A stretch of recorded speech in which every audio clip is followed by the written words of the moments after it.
Mapping वाला हो गया?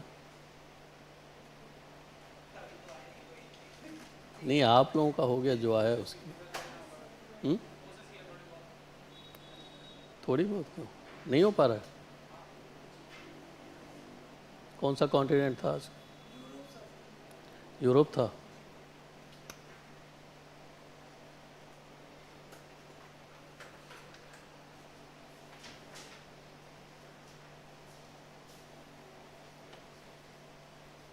सोनू पूछिए। यूरोप है।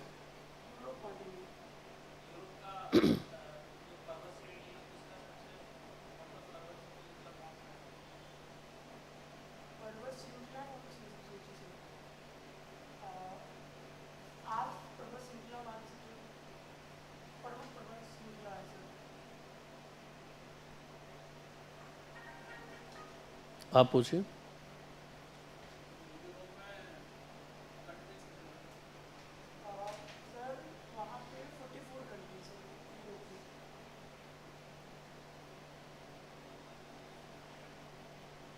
और कोई पूछ सकता है, कोई दिक्कत नहीं है।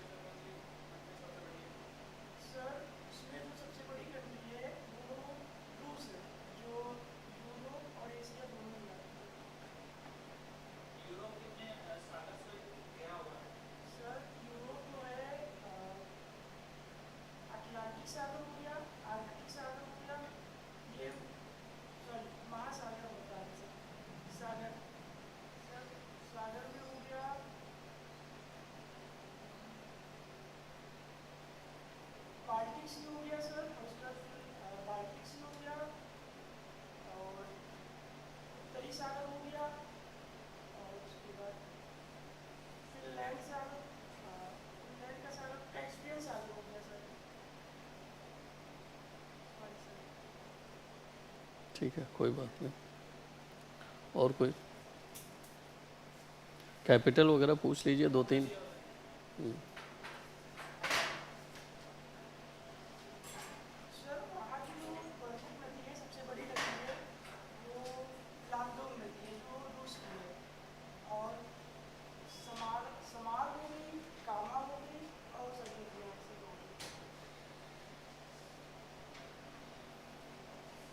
पांच कंट्री जो उनके कैपिटल बताइए।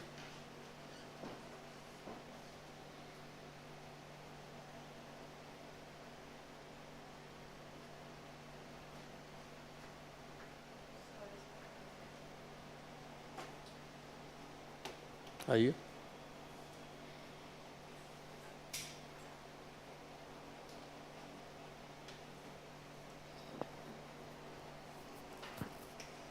कौन सा कॉन्टिनेंट है? दक्षिण अमेरिका। सोनू, और आप लोग भी पूछ सकते हैं, कोई दिक्कत नहीं।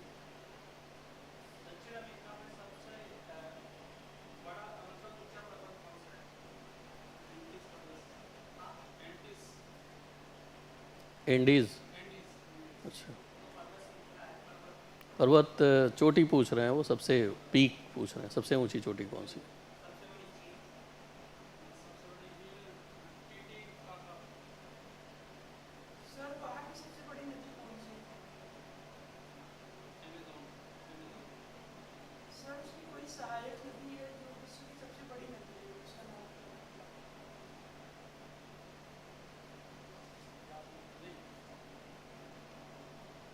आप पूछो सर कुछ।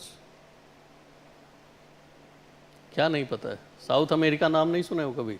तो पूछो कुछ उससे। अरे भाई पूछ लो, उसमें से दो कंट्री और उसकी कैपिटल बताओ। आप पूछो तो सही, क्वेश्चन तो पूछो, आपसे जवाब थोड़ी हम पूछ रहे हैं। बोलिए। दक्षिण अमेरिका।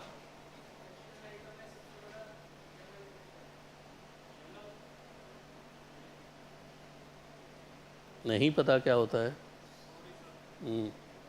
और पूछिए।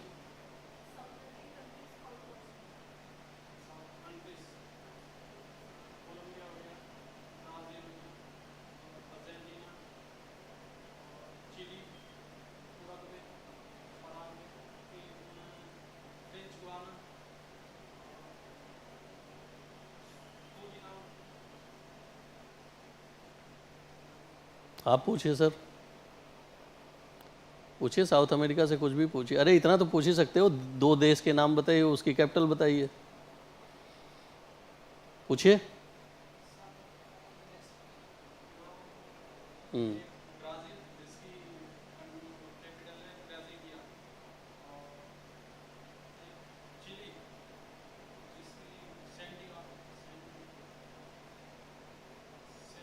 सेंटियागो। आप नवेता।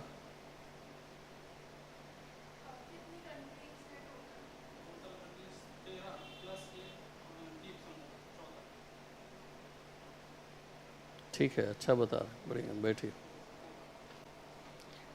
आप लोग बोलिए तो सही, पूछने में क्या आ जाता है, बोलना तो सबको पड़ेगा, इंटरव्यू में मजबूरी है बोलना आपकी। कौन सा कॉन्टिनेंट है आपका? एशिया कॉन्टिनेंट है। एशिया कॉन्टिनेंट से क्वेश्चन पूछिए।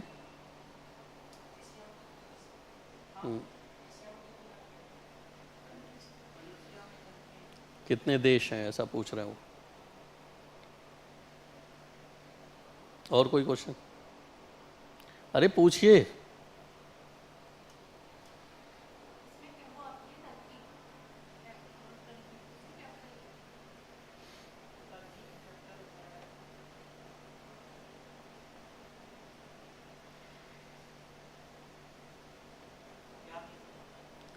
याद नहीं, ऐसे बोलना है, ऐसे नहीं बोलना है, उधर सॉरी बोलिए। सॉरी मैम, सॉरी सर या सॉरी मैम, ऐसे बोलना सिखाया मैंने, सॉरी पे भी नंबर होता है बेटा। ठीक है, और पूछिए। एशिया की 5 सबसे बड़ी नदियों के नाम बताइए। अपने भारत में गंगा रिवर, ब्रह्मपुत्र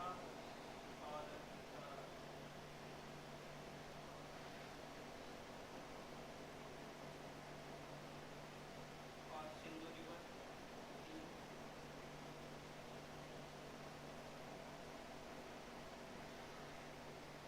सर वहाँ पे एशिया में एक पठार है, अनातोलिया का पठार, वो किस देश में स्थित है?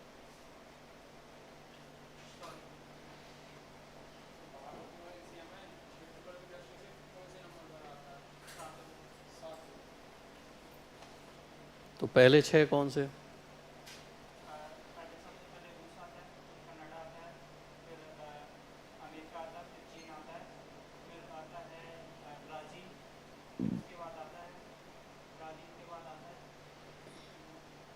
ब्राज़ील के बाद कनाडा का कनाडा नहीं आता, एक बोल रहा हूँ और याद। आप पूछिए। हाँ, एशिया कॉन्टिनेंट से प्रश्न पूछना है।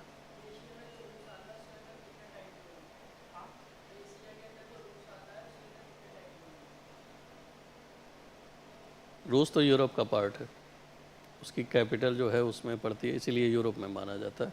कोई और प्रश्न करें आप? आता है लेकिन माना उसको यूरोप में कंट्री माना जाता है। टाइम जोन पूछ रहे हैं भारत में। एक टाइम जोन है जिसे 42.5 डिग्री माना गया है। जी, कहाँ से? साढ़े सॉरी, ग्रीनविच मीन टाइम से माना गया है। भारत का रिकॉल करिए एक बार आराम से, रिलैक्स होके। कितने डिग्री का है?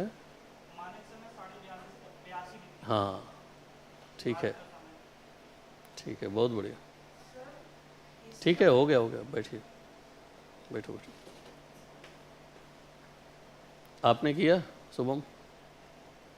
क्यों नहीं? एनसीईआरटी तो कल ही बोला था कि आज प्रेजेंटेशन भी रहेगा।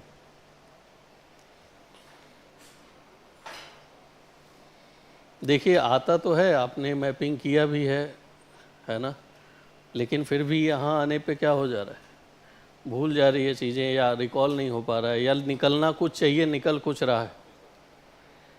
तो ये समस्या धीरे धीरे यहाँ आने से ही दूर होगी, वहाँ बैठने से तो दूर होगी नहीं।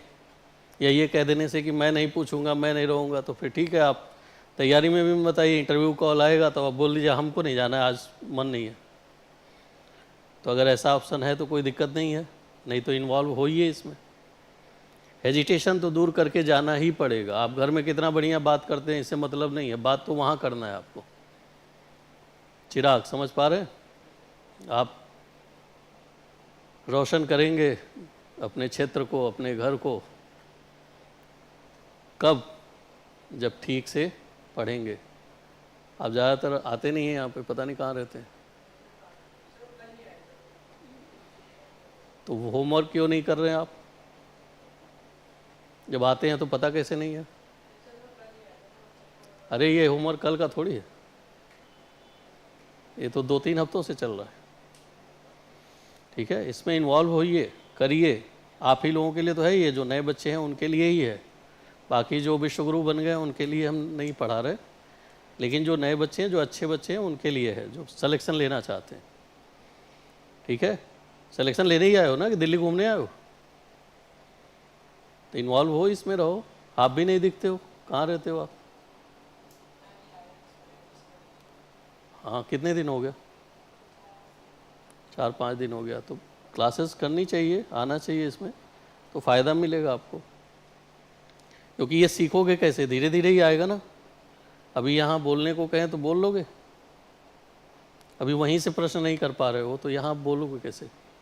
और बोलना तो पड़ेगा, है ना? तो अगर इस एग्ज़ाम का पार्ट है तो आपको उसमें इन्वॉल्व होना पड़ेगा, करना पड़ेगा ये सब चीज़ें।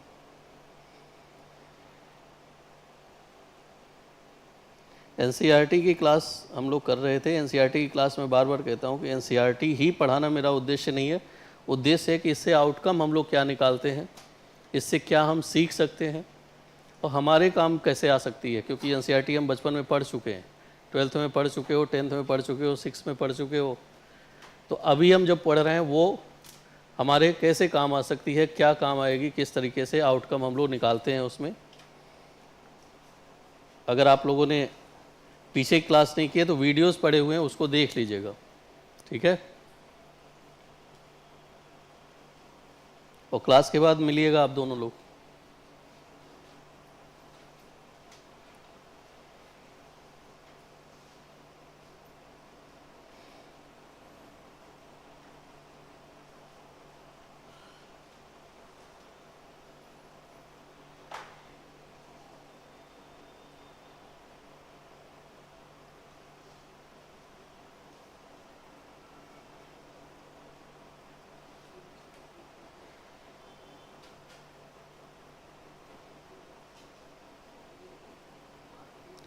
यहाँ देखिए, अगर आप सिटी में रह रहे हैं तो जाहिर सी बात है, हमने बताया था उस दिन की प्राइमरी वर्क जो होता है, यानी कि जो खेती और पशुपालन होता है, उसको प्राइमरी सेक्टर में रखते हैं। ठीक है, खेती और पशुपालन गांव में होता है ज़्यादा, लेकिन शहर में जब आ जाएंगे तो यहाँ पे प्रोमिनेंट क्या हो जाएगा? व्यापार हो जाएगा, व्यापार प्रमुख हो जाता है। ठीक है, तो व्यापार अगर होगा तो जाहिर सी बात है सारा सामान आप ही के पास हो, ये तो कोई ज़रूरी नहीं है। आज के टाइम पे भी हम लोग क्या करते हैं, कहीं विदेश से कुछ मंगाते हैं जो हमारे वहाँ नहीं होता है, और जो हमारे यहाँ होता है उसको हम बाहर बेचते हैं। तो जो बाहर बेचते हैं उसको हम लोग निर्यात कहते हैं, एक्सपोर्ट कहते हैं, और जो बाहर से मंगाते हैं उसे इंपोर्ट कहते हैं, यानी कि आयात कहते हैं। और आयात और निर्यात में अगर हमारा निर्यात ज़्यादा है और आयात कम है तो इसका मतलब क्या समझा जाता है कि हमारी अर्थव्यवस्था अच्छी होगी, क्योंकि बाहर से पैसा हमें मिल रहा है, हमें ज़्यादा नहीं देना पड़ रहा है। ठीक है, तो यहाँ पे क्या होता था, यहाँ भी कच्चे माल की ज़रूरत है, यानी कि रॉ मटेरियल की ज़रूरत है। तो रॉ मटेरियल के लिए कहाँ जाते थे, क्या होता है रॉ मटेरियल? देखिए, अगर आपसे यही पूछ दिया जाए तो कितना सटीक बताया इन्होंने। कच्चा माल उन पदार्थों को कहते हैं जो या तो प्राकृतिक रूप से मिलते हैं या फिर किसान या पशुपालक उनका उत्पादन करते हैं, बस। ठीक है, तो एक देखिए कितने सटीक शब्दों में, कम शब्दों में आपको एक चीज़ बता दी गई। ठीक है, कभी भी आपसे इस तरह के प्रश्न किए जाएं तो आप एनसीईआरटी से सीखना है यही सब, कि आपको ज़्यादा नहीं बोलना है। ठीक है, अभी हम आपसे पूछे तो सबसे पहले आपके दिमाग में एग्जाम्पल आएगा, कहोगे रॉ मटेरियल मतलब अरे जैसे ये, जैसे लकड़ी, जैसे ये, तो आप ऐसे बोलना शुरू कर दोगे। जबकि हम क्या पूछ रहे हैं आपसे, ये रॉ मटेरियल होता क्या है, और आप सीधे कहाँ पहुँच जाते हो, एग्जाम्पल पे। तो हमारे क्वेश्चन और आपके आंसर में कोई मैच है नहीं है, क्योंकि हम तो पूछ दूसरा रहे हैं, आप बता कुछ और रहे हो। मतलब बात वही हो गई कि बताएंगे हम वही जो पूछिए आप जो भी, ठीक है। तो ध्यान रखा करिए कि एनसीईआरटी ये सिखाती है हमको, बहुत छोटी छोटी चीज़ें हैं, लेकिन आपके इंटरव्यू में, आपके आंसर राइटिंग में ये आएंगे और इनको डिफाइन करते हुए आप आंसर अपना शुरू कर सकते हो, ठीक है। तो जब आप आंसर शुरू करें तो इफेक्टिव होगा, एक लाइन का है, इंट्रोडक्शन भी हो गया और साथ में आपका आंसर भी इफेक्टिव तरीके से शुरू हो गया। तो जो कन्फ्यूज़न होता है कि शुरू कहाँ से करें, कैसे करें, तो कौन सिखा रहा है आपको, एनसीईआरटी आपको सिखा देती है। और शब्द लिमिट आपकी है, वर्ड लिमिट है ना आपके पास, शब्द सीमा है आपके एग्ज़ाम की, तो वो भी देखो आपको मिल रहा है यहाँ पे, ठीक है। वो चाहे इंग्लिश में देख लीजिए, चाहे हिंदी में देख लीजिए, दोनों में आपको ऐसे मिल जाएगा, ठीक है।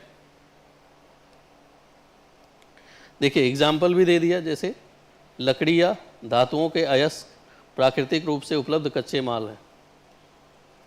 यहाँ इंग्लिश में भी देख लीजिए, यहाँ पे लिखा होगा।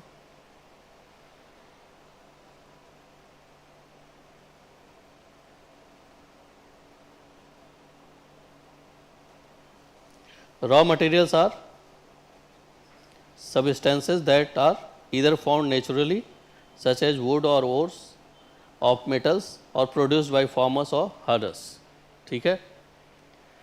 ओर्स क्या होते हैं,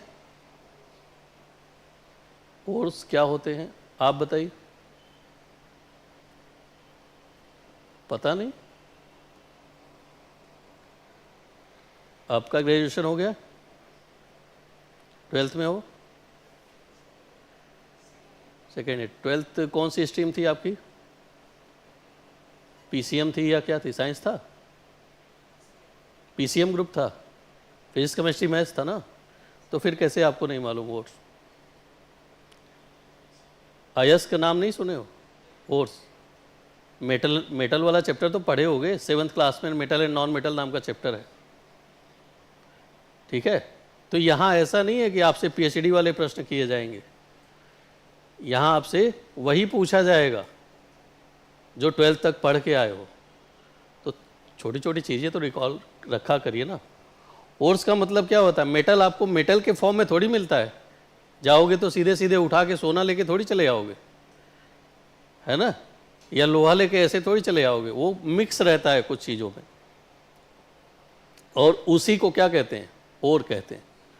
और उस ओर्स को प्यूरिफाई किया जाता है, ठीक है, साफ़ किया जाता है और उसके बाद उसका यूज़ किया जाता है। और इस प्रोसेस को कहते हैं, इस साइंस को कहते हैं मेटलर्जी, धातु विज्ञान।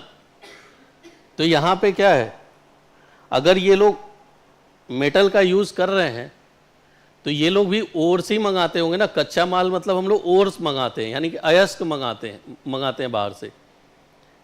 तो जाहिर सी बात है, अगर उनको धातु विज्ञान का ज्ञान नहीं होता तो क्या ये यूज़ कर पाते मेटल को?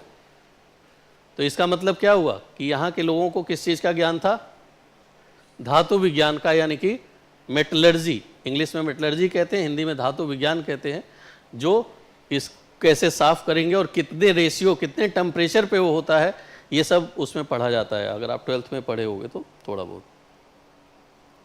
आगे बढ़ते हैं। दीज आर देन प्रोसेस्ड, देखिए क्या किया जा रहा है, प्रोसेस किया जा रहा है to produce finished good. For example जैसे कॉटन है, तो कॉटन को तो फार्मर्स प्रोड्यूस करते हैं, उसके बाद क्या होता है, वो रॉ मटेरियल होता है, और उसके बाद धागा बनेगा, ठीक है, तब तो कपड़ा बनता है, डायरेक्ट तो कपड़ा नहीं बन जाता, ठीक है। While some of the raw materials that are Harappans used were available locally, जैसे कॉपर है, टिन है, gold, silver, precious stone had to be brought from distant places. कुछ लोकल जगहों से लेते थे और कुछ बाहर से मंगाते थे वो लोग, ये आज भी होता है। तो जब आज भी होता है तो हम क्यों पढ़ रहे हैं इसको? इसमें कौन सी नई बात हम जान जाएंगे, और वो भी यूपीएससी में जाके क्या लिख देंगे सर। 6 क्लास में पढ़ लिया, ठीक है, हो गया, ख़त्म कहानी वहीं पे। तो आज हमको यूपीएससी क्यों कह रही है कि ये पढ़िए, जब आज हम जान रहे कि हो रहा है, ये तो बहुत पहले से हो रहा है, अभी भी हो रहा है, कौन सी बड़ी बात है। क्या फ़ायदा होगा आपको इससे? इस पैराग्राफ से आप क्या आउटकम निकाल पाओगे अपने लिए? कुछ दिमाग लगाइए।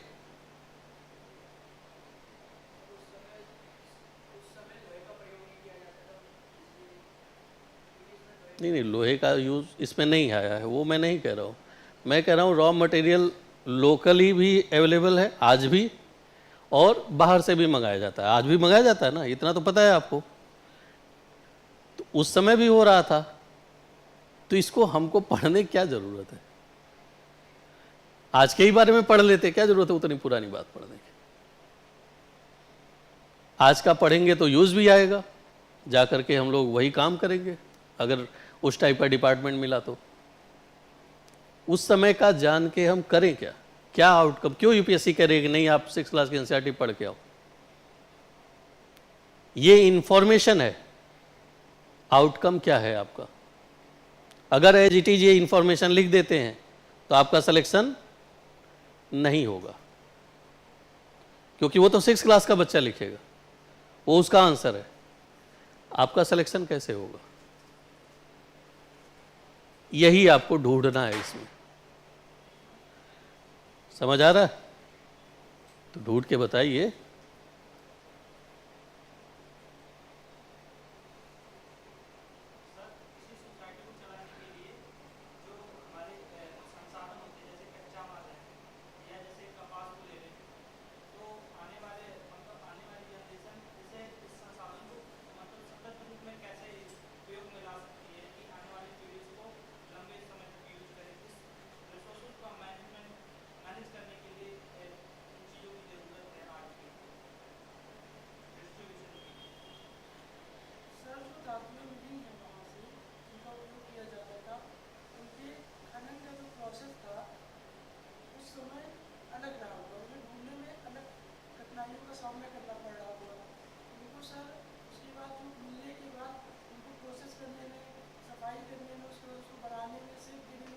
शॉर्ट में आइए, ठीक है, क्या आउटकम निकाल?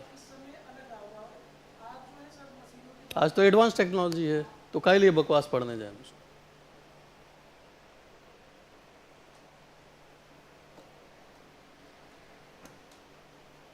एक चीज़ सिखाया था मैंने कि जब ऑफिसर बोलता है तो उसके बाद कोई सवाल नहीं बचता है, उसके जवाब 2 लाइन से ज़्यादा के होते नहीं हैं, और जब वो बोल देता है उसके बाद दैट्स इट। इसके बाद सोचते रह जाते हैं लोग, अब इसके बाद हम कहें क्या? जी, कनेक्ट कर सकते हैं, ठीक है, कोई बात नहीं।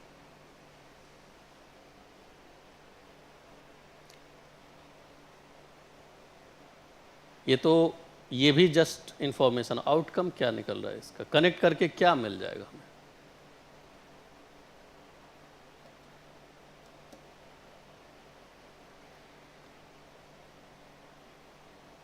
आप एनसीईआरटी पढ़ते समय इतनी देर आज तक कभी रुके ही नहीं होगे, पूरी बुक में हम एक पैराग्राफ पे रोक दिए आपको, सोच ही नहीं पा रहे। और यही रीज़न है कि आप लाख बार पढ़ लो, लेकिन जब तक सोचोगे नहीं, माइंड आपका आउटकम नहीं देगा, तब तक आपका सिलेक्शन मुश्किल है। और ये अगर निकलेगा तो ये बताओ, क्या ये आपको और सब्जेक्ट में हेल्प नहीं करेगा? जब आप सोचना शुरू कर दोगे तो ये प्रोसेस हर सब्जेक्ट में होगा ना। तो इसीलिए इस प्रोसेस से गुजरना जरूरी है।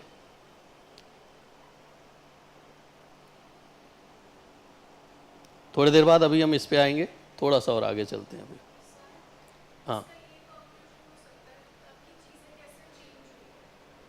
चेंज कैसे हो रहा है, प्रोसेस कैसे चल रहा है इस पे, मतलब तब से लेके अभी तक, ठीक है। तब कॉपर जो था उसको मिलाते थे टिन में तो ब्रॉन्ज बन जाता था। अब क्या मिलाते हैं तो ब्रॉन्ज बनता है? वही है, तो क्या चेंज हो गया? जी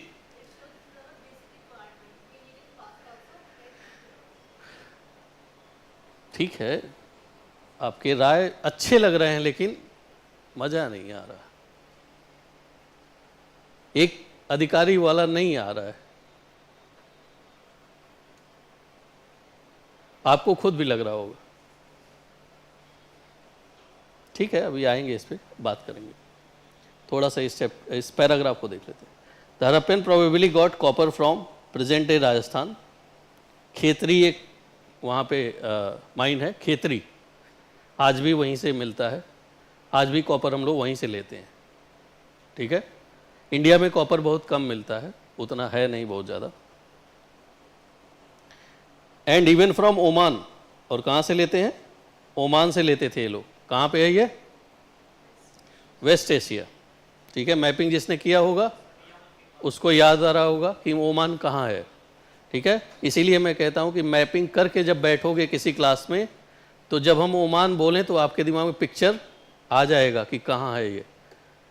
ठीक है, और ऐसे हम ओमान बोलेंगे तो लगेगा होगा कहीं मास्टर बोल रहा है, बोलने। ठीक है, तो कनेक्ट नहीं कर पाओगे, और ये हर सब्जेक्ट में आएंगे, ज्योग्राफी में आएगा, इकोनॉमिक्स में आएगा। ठीक है, अभी बोल दे कोई चाबहार पोर्ट, चाबहार बंदरगाह, अब आपके दिमाग में आ ही नहीं रहा कहाँ है वो, तो मास्टर तो बोले जा रहा है, अब आपको समझ में नहीं आ रहा। तो कनेक्ट करने के लिए आपके पास मैपिंग का होना बहुत ज़रूरी है। इसीलिए मैंने पहला स्टेप जो शुरू कराया वो क्या किया है? मैपिंग से ही शुरू कराया। कि आपके दिमाग में जब तक मैप क्लियर नहीं है, चीज़ें क्लियर नहीं है, तो आप कनेक्ट कर ही नहीं पाओगे, चाहे कोई सब्जेक्ट हो।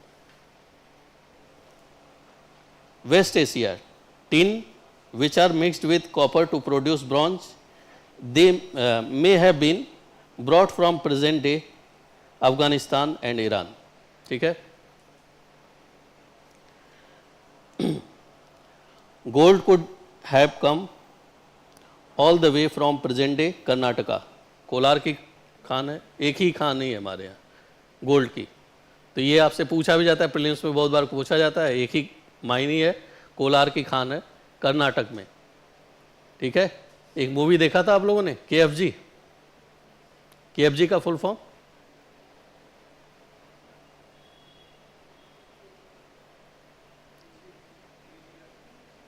हाँ वही KGF, क्या फुल फॉर्म है? अरे भाई, कोलार गोल्ड फील्ड। पूरी मूवी देख गई, नहीं पता क्या चल रहा था वहां पे? कोलार गोल्ड फील्ड, वही तो खान थी कोलार की, तो सीख लिया करो वहां से कुछ। ठीक है, तो गोल्ड का फील्ड एक ही है हमारे यहाँ कर्नाटका में, और तब भी उनको पता था और आज भी पता है। ठीक है, तभी से पता है मैंने, ऐसा नहीं कि आज पता है। And precious stone from present day Gujarat, Iran and Afghanistan. और प्रीसियस स्टोन कहाँ से लेते थे लोग?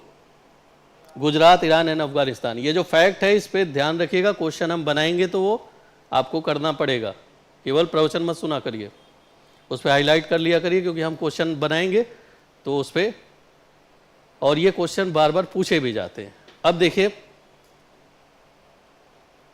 थोड़ा सा उस पर बात करते हैं जिस पे हम छोड़ के आए थे आपको, आउटकम की बात करते हैं। पहला चीज़, सब्जेक्ट उठाइए अपना, इंटरनेशनल रिलेशन। ठीक है, आप गए, आपको डेलीगेशन आपका गया कहाँ पे? ईरान गया, तो सबसे पहले क्या कहेंगे कि भाई साहब तेल दे दो, आए हैं तेल लेने, जल्दी से तेल दे दो, जा रहे हैं घर। ऐसे ही बात करोगे? क्या बोलोगे? अरे आपके हमारे रिश्ते तो कब से हैं, इंडस वैली सिविलाइजेशन से चल रहे हैं हम, तो बोलते हैं ना। हमारा इंटरनेशनल रिलेशन में शब्दों का बहुत बड़ा रोल होता है। आप तो हमारे प्राकृतिक मित्र हैं, you are our natural friend. इस शब्द का मतलब समझते हो? प्रकृति ने ही हमको जोड़ रखा है, हमारा आप सबका संबंध आज से थोड़ी है। और जब इतने गहरे दोस्त हैं तो देख लीजिए कुछ। ठीक है, तो आप तेल खरीदने जाओगे तो जो मन करेगा उसी दाम पे लेके चले आओगे, या कुछ टॉफ़ी भी खरीदते हो, चॉकलेट भी खरीदते हो, तो कहते हो थोड़ा छोड़ दो यार, 4 चॉकलेट ले रहे हैं, देख लो कुछ हो जाए तो। आपको बात समझ आ रही है? इंटरनेशनल रिलेशन का आउटकम कहाँ से निकल रहा है? इस तरीके से हम लोग अपने हिस्ट्री से शुरू करते हैं। कहीं जब किसी को बताते हैं तो अपने किसी, आप ऐसे भी मिलने जाते हो किसी से जिससे काम निकालना होगा, तो क्या करते हो? पहले जोड़ लेते हो किसी, कहीं कनेक्शन है क्या इनका। समझ आ रही है बात? वही आपको इंटरनेशनल रिलेशन में भी करना होता है। दूसरा, हमने सवाल किया था कि इसको पढ़ के हमको क्या करना है। एक्टिविटी तो आज भी हो रही है और उस समय भी हो रही थी, तो मुद्दा ये नहीं है कि एक्टिविटी हो रही है नहीं हो रही है, एक्टिविटी कैसी हो रही है हमको ये जानना है यहाँ पे, कि यहाँ पे एक्टिविटी हो रही थी और धीरे धीरे ये सिविलाइजेशन क्या हो गई, खत्म हो गई, डिक्लाइन हो गई। और यही एक्टिविटी हमारे यहाँ भी हो रही है। किस ओर जा रहे हैं हम लोग? ये वे कौन दिखाएगा? इसलिए पढ़ रहे हैं हम लोग कि जो आज आप एक्टिविटी कर रहे हो, यही एक्टिविटी 4700 ईयर्स पहले हो चुकी है और एक सिविलाइजेशन इसका खामियाजा भुगत चुकी है। तो आपका डायरेक्शन क्या सही है? ये बात समझ आ रही है कि नहीं? अब बताइए, सही है डायरेक्शन? कहीं ना कहीं हम लोग ग्लोबल वार्मिंग, पोल्यूशन, और जब माइनिंग होती है तो उससे सबसे ज्यादा इफेक्ट कौन होता है?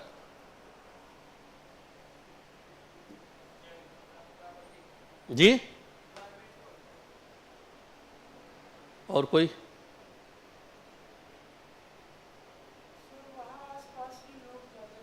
बिल्कुल, सबसे पहले कौन इफेक्ट होता है? वहां के आसपास के जो लोग होते हैं। और कौन है वो लोग? माइन कहाँ मिलता है? कनॉट प्लेस पे? कहाँ मिलेगा? ज़्यादातर जंगलों में मिलता है, ठीक है, प्लेटूज में मिलता है। जहाँ इंटीरियर इलाके हैं वहाँ कौन रहता है? ट्राइबल्स, आदिवासी लोग। तो सबसे ज़्यादा इफेक्ट किस पे पड़ता है? उनका जो कनेक्शन है जो नेचर से, वो कहीं ना कहीं वहाँ पे टूटता है, ब्रेक होता है। तो उस चीज का सलूशन आपके पास क्या है? और अगर सलूशन नहीं है तो वो किस रूप में बाहर आ रहा है? नक्सलिज्म के रूप में आपके सामने बाहर आ रहा है। एक प्रॉब्लम बन के आ रहा है कि नहीं? समझ आ रही है बात? तो कहने का मतलब है, एक्टिविटी तो तब भी हो रही थी, एक्टिविटी अब भी हो रही है, लेकिन क्या हम उस एक्टिविटी को देख रहे हैं? तो आज की एक्टिविटी को हमको ऑब्जर्व करना पड़ेगा कि हमारी एक्टिविटी अब सही डायरेक्शन में है या नहीं है। तो एक थ्रेड तो हमने पहले ही बता दिया, इंटरनेशनल रिलेशन में हेल्प करेगा। दूसरा, सोशल इश्यू में रिलेट करेगा। किससे, कैसे? जैसे कि ट्राइबल्स इशू, वो भी तो सोशल, आप ही के समाज के लोग हैं, तो उनका इश्यू नहीं बना। तीसरा उन्होंने बताया इन्वायरमेंट, ठीक है। तो इन्वायरमेंट जब आप पढ़ रहे होगे तो वहां पे भी आपको सोचना पड़ेगा कि हमारा जो डायरेक्शन है वो सस्टेनेबल है या नहीं है। तो यहां से क्या निकालना है आपको? अपने काम की चीज निकालनी है। कनेक्ट कर पा रहे हो? नहीं समझ में आ रहा हो तो बताइएगा। आपको केवल लिटरली ये इंफॉर्मेशन नहीं चाहिए, आपके पास एक्टिविटी तब भी थी, एक्टिविटी अब भी है। अब जबकि अब तो एडवांस टेक्नोलॉजी है आपके पास, तो आप क्या कर सकते हो? उन टेक्नोलॉजी में ऐसा करो कि वो सस्टेनेबल डेवलपमेंट की तरफ लेके जाए हमें। समझ आ रहा है? सस्टेनेबल डेवलपमेंट समझते हो ना? अरे संपोषणी विकास जिसको कहते हैं, जिसमें कि क्या है, पर्यावरण और हम अपने भी जिए और आगे आने वाली पीढ़ियों के लिए भी ऐसा वातावरण और इन्वायरमेंट छोड़ के जाएं कि वो लोग भी जी सकें। और एसडीजी गोल आपके पास है ही है, सस्टेनेबल डेवलपमेंट गोल्स बनाए गए हमारे पास। तो उसमें से एक ये है कि नहीं कि माइनिंग वगैरह पे ऐसे रहेगा कि उस पे जो वहां के लोग हैं पहले तो उन पे इफेक्ट कम से कम पड़े, और उसका इन्वायरमेंट पे भी इफेक्ट क्या पड़े, कम से कम पड़े। तो जब आप एसडीजी याद कर रहे होगे तो रटना नहीं पड़ेगा, अगर यहां से सोच के गए होगे तो। नहीं तो रटते रहो, 17 है कि 37 है कि 36 है, इसे रोज रटते रहो। तो जब आप कनेक्ट करो, क्योंकि वो सारे मुद्दे किससे कनेक्ट होंगे, आपकी सोसाइटी से ही कनेक्ट होंगे, आपसे कनेक्ट होंगे। समझ आ रही है बात? और कहां जोड़ सकते हो इसको? बायोडाइवर्सिटी डिग्रेडेट होनी ही है। सिलेबस है कि नहीं आपका? है ना? Biodiversity, ecosystem. तो उनका क्या होगा, जो वाइल्ड लाइफ, फ्लोरा और फौना दोनों, जानवर और पौधे दोनों, उनको कैसे असेस करोगे, कैसे उनका असेसमेंट होगा? पॉइंट लिखते जाना भाई, प्रवचन मत सुनो। ये मैं बोल रहा हूं आउटकम तो लिखते जाना, क्या क्या निकल रहा है। तुम लोग बार बार बोलना पड़ता है। कहां कहां से जोड़ा? पहला इंटरनेशनल रिलेशन, दूसरा सोशल इश्यू में ट्राइबल इश्यू, तीसरा इन्वायरमेंटल इश्यू, इन्वायरमेंट में बायोडाइवर्सिटी, चौथा इकोसिस्टम, फ्लोरा फौना। और बहुत सारे ऐसे मेडिसिनल प्लांट होते हैं जो खत्म हो जाते हैं उसमें। बहुत सारे ऐसे मेडिसिनल प्लांट हैं जिनका यूज हम लोग कर सकते हैं, लेकिन वो भी क्या होते हैं, इन माइनिंग और इन सब प्रोसेस में खत्म हो जाते हैं, एक्सटिंक्ट हो जाते हैं। तो वो हमारी क्या है, बहुत बड़ा लॉस है कि नहीं? अगर हम उससे बनाते कोई दवा और परमानेंट, तो हमारे हेल्थ सेक्टर को क्या कर सकती थी, स्ट्रॉन्ग कर सकती थी हेल्थ इंफ्रास्ट्रक्चर को। लेकिन हम मेडिसिनल प्लांट पे कम फोकस करके ज्यादा फोकस किस पे करने लगते हैं, माइनिंग।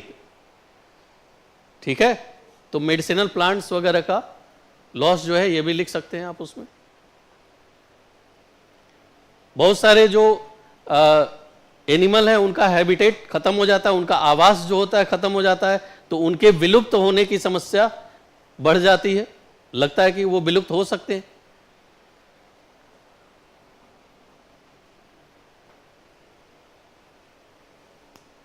अब जोड़िए फिर से, एक और सेक्टर कोई बचा, सारे सब्जेक्ट से जुड़ेगा। एग्रीकल्चर, एग्रीकल्चर का लॉस, सॉइल का लॉस होगा तो एग्रीकल्चर भी अफेक्टेड होगा। फॉरेस्ट प्रोडक्ट जो हमको मिलते थे, फॉरेस्ट प्रोडक्ट लिख लीजिएगा, एग्रीकल्चर का पार्ट है वो भी। फॉरेस्ट प्रोडक्ट, जंगली उत्पाद, मतलब जंगल से जो उत्पाद मिलते हैं वो हमारे लिए नेचुरल है ना, लाभकारी है कि नहीं? और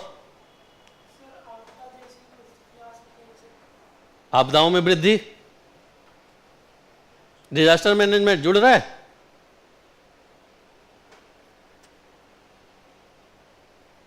एक पैराग्राफ से, हाँ, डिजास्टर मैनेजमेंट में, डिजास्टर में वो भी डाल दो, वाटर लेवल आपका, और क्या बोले थे आप, आपदाओं में वृद्धि आएगी, जैसे बाढ़ हो गया, लैंडस्लाइडिंग हो गया। आजकल बढ़ रहा है कि नहीं बढ़ रहा है, आप देख ही रहे हो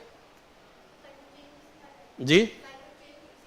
क्लाइमेट चेंज एक लॉन्ग टर्म हो गया वो, तो अभी हम फिलहाल शॉर्ट टर्म पे बात कर रहे हैं। लॉन्ग टर्म में क्लाइमेट चेंज भी आ रहा है, ग्लोबल वार्मिंग उसमें आ ही रही है, वो तो झेल ही रहे हैं हम लोग। बारिश के पैटर्न में चेंज हो जाएगा, तमाम चीज़ें होंगी इस तरह की। तो लॉन्ग टर्म में वो भी हम लोग, लॉन्ग टर्म में जब लिखिएगा तो ये सब लिखेंगे। ठीक है, जो क्रॉप पैटर्न में प्रॉब्लम आ सकती है, हमारे रेन पैटर्न में प्रॉब्लम आएगी, क्लाइमेट चेंज में दिक्कत आएगी। और सोशल इश्यू में विमेन को भी बहुत प्रॉब्लम होगी। सोशल इश्यू जब दिखेगा तो ट्राइबल में विमेन को फोकस जरूर करिएगा आप, क्योंकि सबसे ज़्यादा समस्या उन्हीं को होती है। मैं बार बार कहता हूँ कि जो फैमिली को मैनेज करना होता है, जो रिसोर्सेज उनको जुटाने पड़ते हैं, तो बहुत टफ हो जाता है उनके लिए। ठीक है, कल्चरल लॉस होगा ही, क्योंकि उनके कल्चर जुड़े हैं ना। जैसे मान लीजिए आप अपने को ले लीजिए, आप किसी गांव या शहर में जहां बरसों से रह रहे हैं, तो आपका एक बन गया है ना बॉन्ड। अगर आपको उठा के बाहर कर दिया जाए उधर, उससे अच्छी फैसिलिटी दे दी जाए, लेकिन वो कल्चरल बॉन्ड जो है, वो एक इमोशनल बॉन्ड जो वहां से जुड़ा हुआ है, क्या आपको मिल पाएगा? नहीं मिलेगा ना। तो एक कल्चरल लॉस भी हमारे पास होता है।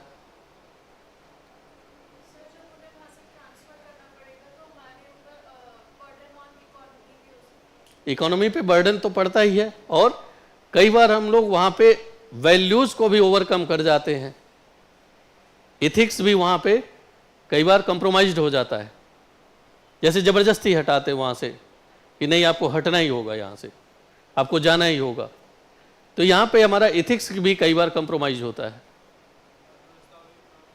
और उसके कारण एक जो डिसबैलेंस सोसाइटी में क्रिएट होता है, इम्बैलेंस क्रिएट होता है, उसके कारण से नक्सलिज्म जैसी प्रॉब्लम हमारे सामने आ जाती है कि नहीं। फिर क्या होता है, एक और समस्या बढ़ेगी, जब वहाँ के लोगों को आप इधर उधर करोगे, डिस्प्लेस करोगे और उनका प्रॉपर असेसमेंट नहीं होगा, तो पलायन बढ़ेगा।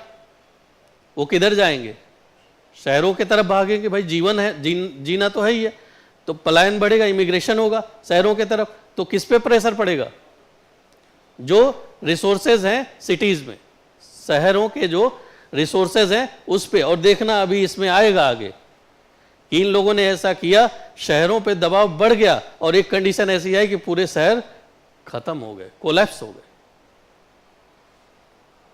आ रही है चीजें,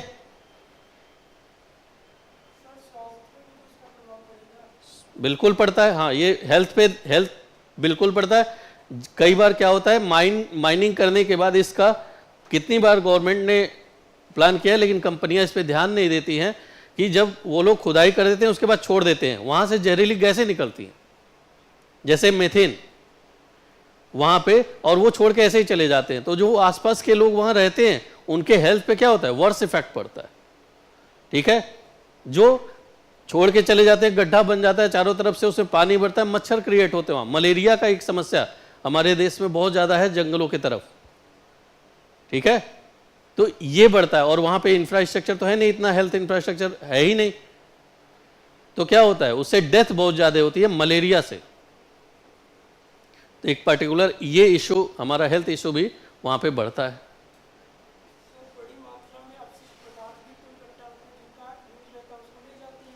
हाँ, पोल्यूशन, हाँ बेकार हो जाता है, वो वैसे ही पड़ा रहता है। अब कहां से निकल रहा है ये, जब पूछ रहे थे तब तो निकल ही नहीं रहा था कुछ, अब तो पॉइंट ही पॉइंट आ रहे हैं। इस पे क्या आप आंसर फॉर्मेट नहीं कर सकते हो? ये है एनसीईआरटी की माया। इस पे लॉन्ग आंसर आए तो भी एक्सप्लेन करके लिख सकते हो। ठीक है, इससे आए कि भारत में माइनिंग की समस्या और उसका निदान। अब इसी में आपको सलूशन पूछ दिया जाए तो समस्या मालूम है तो समाधान नहीं बता पाओगे, तो लिख ही लो।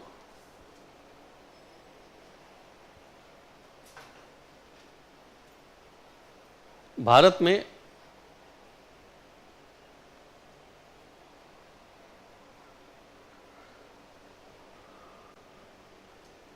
माइनिंग की समस्या और उसका, माइनिंग से उत्पन्न होने वाली समस्याएं और उसका निदान प्रस्तुत कीजिए। अरे खनन बोलते हैं उसको। भारत में खनन से उत्पन्न समस्याएं और उनका निदान प्रस्तुत कीजिए। 600 वर्ड में बोल रहे हैं।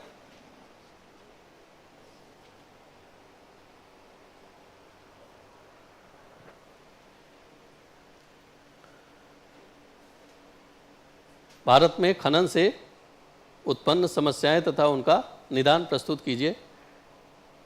Find the solution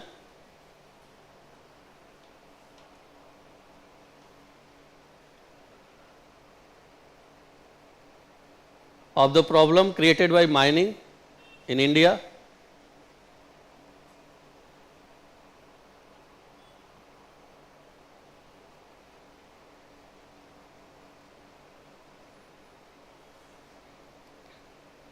Also throw the light on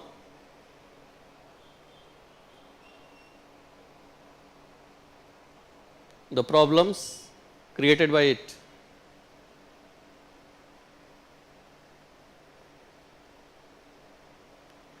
problems के साथ सलूशन भी आपको देना है। ठीक है, तो प्रॉब्लम है तो सलूशन दे ही सकते हो, उसमें कोई बहुत बड़ा इश्यू तो नहीं है। तो देखिए, आप अभी बहुत सारे सेक्टर नहीं टच कर रहे हो, लेकिन फिर भी आप इसमें पहुंच जा रहे हो। तो जब डिजास्टर मैनेजमेंट पे आपसे क्वेश्चन किया जाएगा तो एक पॉइंट उभर के आएगा आपके सामने कि माइनिंग भी एक इश्यू है। समझ आ रहा है? जब आप इकोनॉमिक्स पढ़ रहे होगे तो वहां भी आप अपने इकोनॉमी को मजबूत करने के लिए क्या क्या सजेशन दे सकते हो, तो उसमें ये सजेशन उभर के आएगा आपके सामने कि किस तरह से होगा। जब हम इंक्लूजन की बात करते हैं, समाज को साथ लेके बात चलने की बात करते हैं, तो हमारे पास हम ट्राइबल्स तक पहुंच पा रहे हैं, विमेन इश्यू को एड्रेस कर पा रहे हैं, तो हमारे आंसर में डायमेंशन बढ़ जाएंगे। समझ आ रहा है इंपैक्ट क्या पड़ेगा इसका? तो आपको हमेशा क्या करना है, आपने कॉपी को ऐसा बना के भेजना है कि आपकी कॉपी को देखने पे एग्जामिनर मजबूर हो। ठीक है? क्योंकि हमने बार बार कहा है कि वो मजबूर नहीं है आपकी कॉपी देखने के लिए। They have a lot of option, आपके पास ऑप्शन नहीं है। आपको दिखाना है कि मेरी कॉपी बहुत अच्छी है सर, देखो मेरे में ये भी डायमेंशन है, ये भी डायमेंशन है। तो ये इस तरह से अगर आप इस पैराग्राफ से अगर आउटकम निकाल पा रहे हैं, तब आप समझिए कि एक अधिकारी बनने के लायक हैं। अदरवाइज अभी भी आप क्या हैं, 12th के ग्रेजुएशन के स्टूडेंट हैं। समझ पा रहे हैं? ये होता है अप्रोच, इसी को कहते हैं अप्रोच। और यही डेवलप करने में क्या लगता है, टाइम लगता है, जो आप लोगों के पास रहता नहीं है, टाइम ही नहीं है। तो टाइम तो लगेगा, और जब तक अप्रोच डेवलप नहीं होगा तब तक सिलेक्शन नहीं होगा। समझ पा रहे हैं? चिराग में रोशनी तभी आएगी जब अप्रोच आ जाएगा। आपका क्या नाम है? राहुल, ठीक है। अब देखिए एक पिक्चर आपके सामने, क्या है ये, जरा बताइए।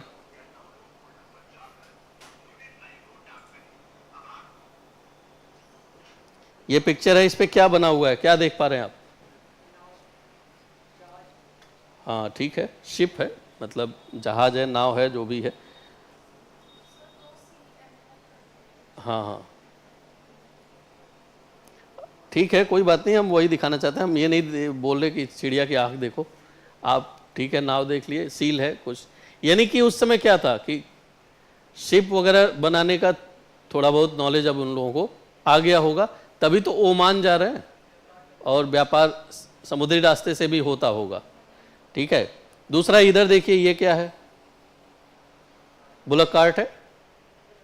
ठीक है, खिलौना है बच्चे का, लेकिन किस रूप में है? कार्ट है, हाँ, बैलगाड़ी, बुलक कार्ट बोलते हैं उसे। अब चाहे वो उसे बैल खींचता होगा उस समय, या भैंसों से भी आजकल बहुत लोग काम लेते हैं ये सब। लेकिन अभी देखिए एग्रीकल्चर भी है वहाँ पे, ये काम भी करा रहे हैं, यानी कि ट्रांसपोर्टेशन भी उनसे करा रहे हैं। लेकिन गाय का या बैल का भी इतना इंपॉर्टेंस नहीं आया है कि उनको पूजनीय माना जाने लगे। देख रहे हैं? और जब आप वैदिक एरा में जाओगे, ऋग्वैदिक काल में, तो गाय को और आज के टाइम पे भी क्या मानते हैं, बड़ा मतलब पवित्र मानने लगते हैं हम लोग। आज भी मानते हैं पवित्र, लेकिन अब उतना इंपॉर्टेंस नहीं रहा, क्योंकि अब तो ट्रैक्टर आ गया। क्योंकि उस समय की तो पूरी इकोनॉमी ही किस पे डिपेंड करती थी, ऋग्वैदिक एरा में। आगे जब ऋग्वैदिक एरा पढ़ोगे, इसके बाद आएगा, तो उसमें क्या है, वो रूरल इकोनॉमी थी, पूरी ग्रामीण इकोनॉमी थी, अर्थव्यवस्था थी। और गांव की इकोनॉमी किस पे होती है? खेती पे। और खेती किससे होगी? गाय के थ्रू, क्योंकि गाय ही क्या देती है, दूध भी देती है, तो दूध खाने को भी मिल जाता है। और जो बैल बछड़े आते हैं वो बैल बनते हैं, तो उनसे खेतों की जुताई अच्छी होती है। और जब तक खेतों की जुताई अच्छी नहीं होगी तब तक प्रोडक्शन ठीक से नहीं होगा, उत्पादन बढ़िया नहीं होगा। और गोबर भी मिलता है जो उसकी खाद का यूज हो जाता है। तो आपको एक ही चीज से कई चीजें वहां पे मिल रही थी। लेकिन ये बात यहां भी था, ऐसा नहीं था कि यहां नहीं मिल रहा था, एग्रीकल्चर तो यहां भी था। ठीक है, और गाय भैंस उनका यूज ये लोग भी करना जान गए, क्योंकि ये खींचते किससे होंगे, आदमी तो खींचता नहीं होगा, जानवरों का यूज करते होंगे। लेकिन अभी तक इस तरह की मेंटेलिटी क्यों नहीं आई इनके पास? क्यों उसको पूजनीय नहीं माना गया?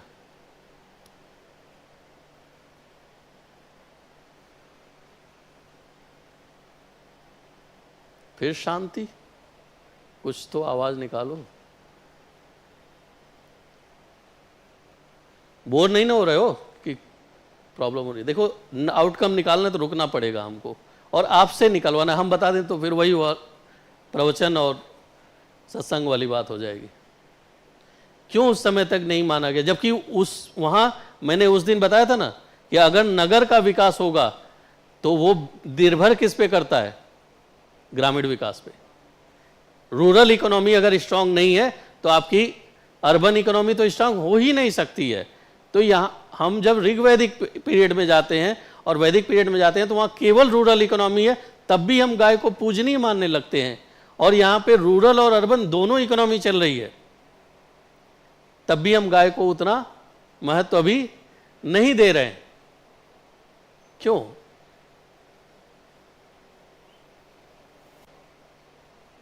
बताएं, आप कुछ राय दे रही हैं लग रहा है। क्या नाम है आपका?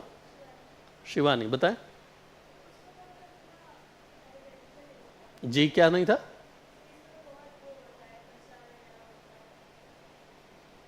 सुनाई नहीं दे रहा, तेज बोलिएगा।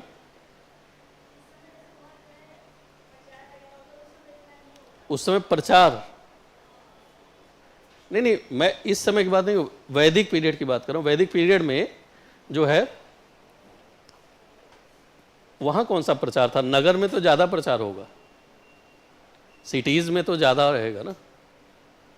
तो प्रचार से तो मुझे नहीं लगता कि कोई प्रचार करने से कोई इतना इंपॉर्टेंस देने लगे। और कोई वैलिड पॉइंट निकालिए। आप डायरेक्ट क्यों नहीं बोलते? ऐसा हो सकता है, जैसे कि डायरेक्ट पॉइंट पे बोलो ना। हाँ,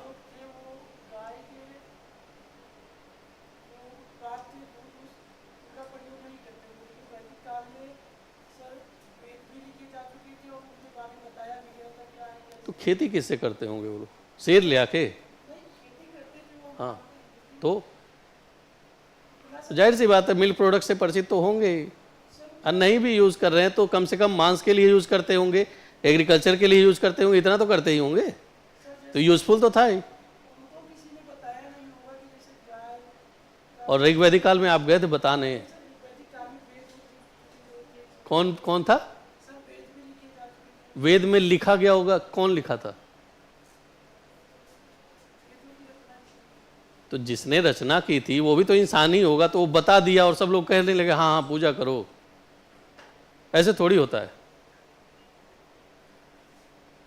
कोई बता दे कि इसकी पूजा करने लगो तो करने लगेगा कोई? अब ये तो वही बात आ गई कि हड़प्पा में ध्यान नहीं आया, ऋग्वैदिक काल में ध्यान आ गया, अरे इसकी तो पूजा करनी थी। ये तो भूल गए थे हम लोग।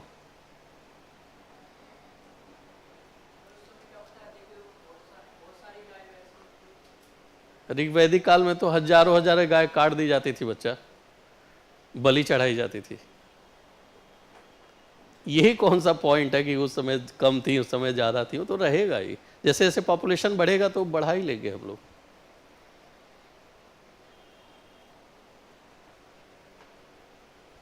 ध्यान वहां दो, एक ऑफिसर की तरह सोचना सोच शुरू करो। क्या जानना चाहते हैं हम?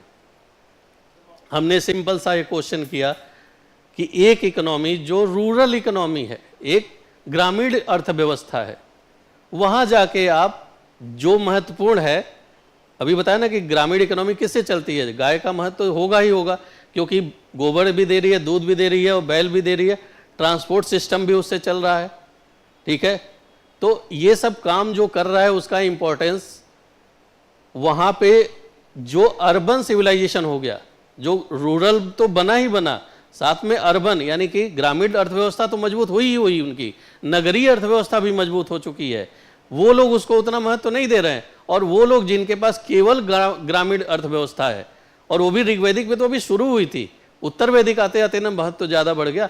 तो अभी तो वो इकोनॉमी उतनी मजबूत भी नहीं है, तभी शुरू से ही ऋग्वेद में ही लिखा है ये अगन्या उसको न मारने योग्य, है ना। ऋग्वेद 1500 सबसे पहले ऋग्वेद लिखा गया था, 500 साल लगा था ऋग्वेद के, उसके बाद आए 10,000 से लेके 600 के बीच में बाकी तीनों वेद लिखे गए। तो शुरू से ही हम लोग क्या कर रहे हैं, उसको पूजनीय मान ले रहे हैं गाय को। क्यों ऐसा? क्यों इन लोगों को उसका इंपॉर्टेंस नहीं समझ में आया?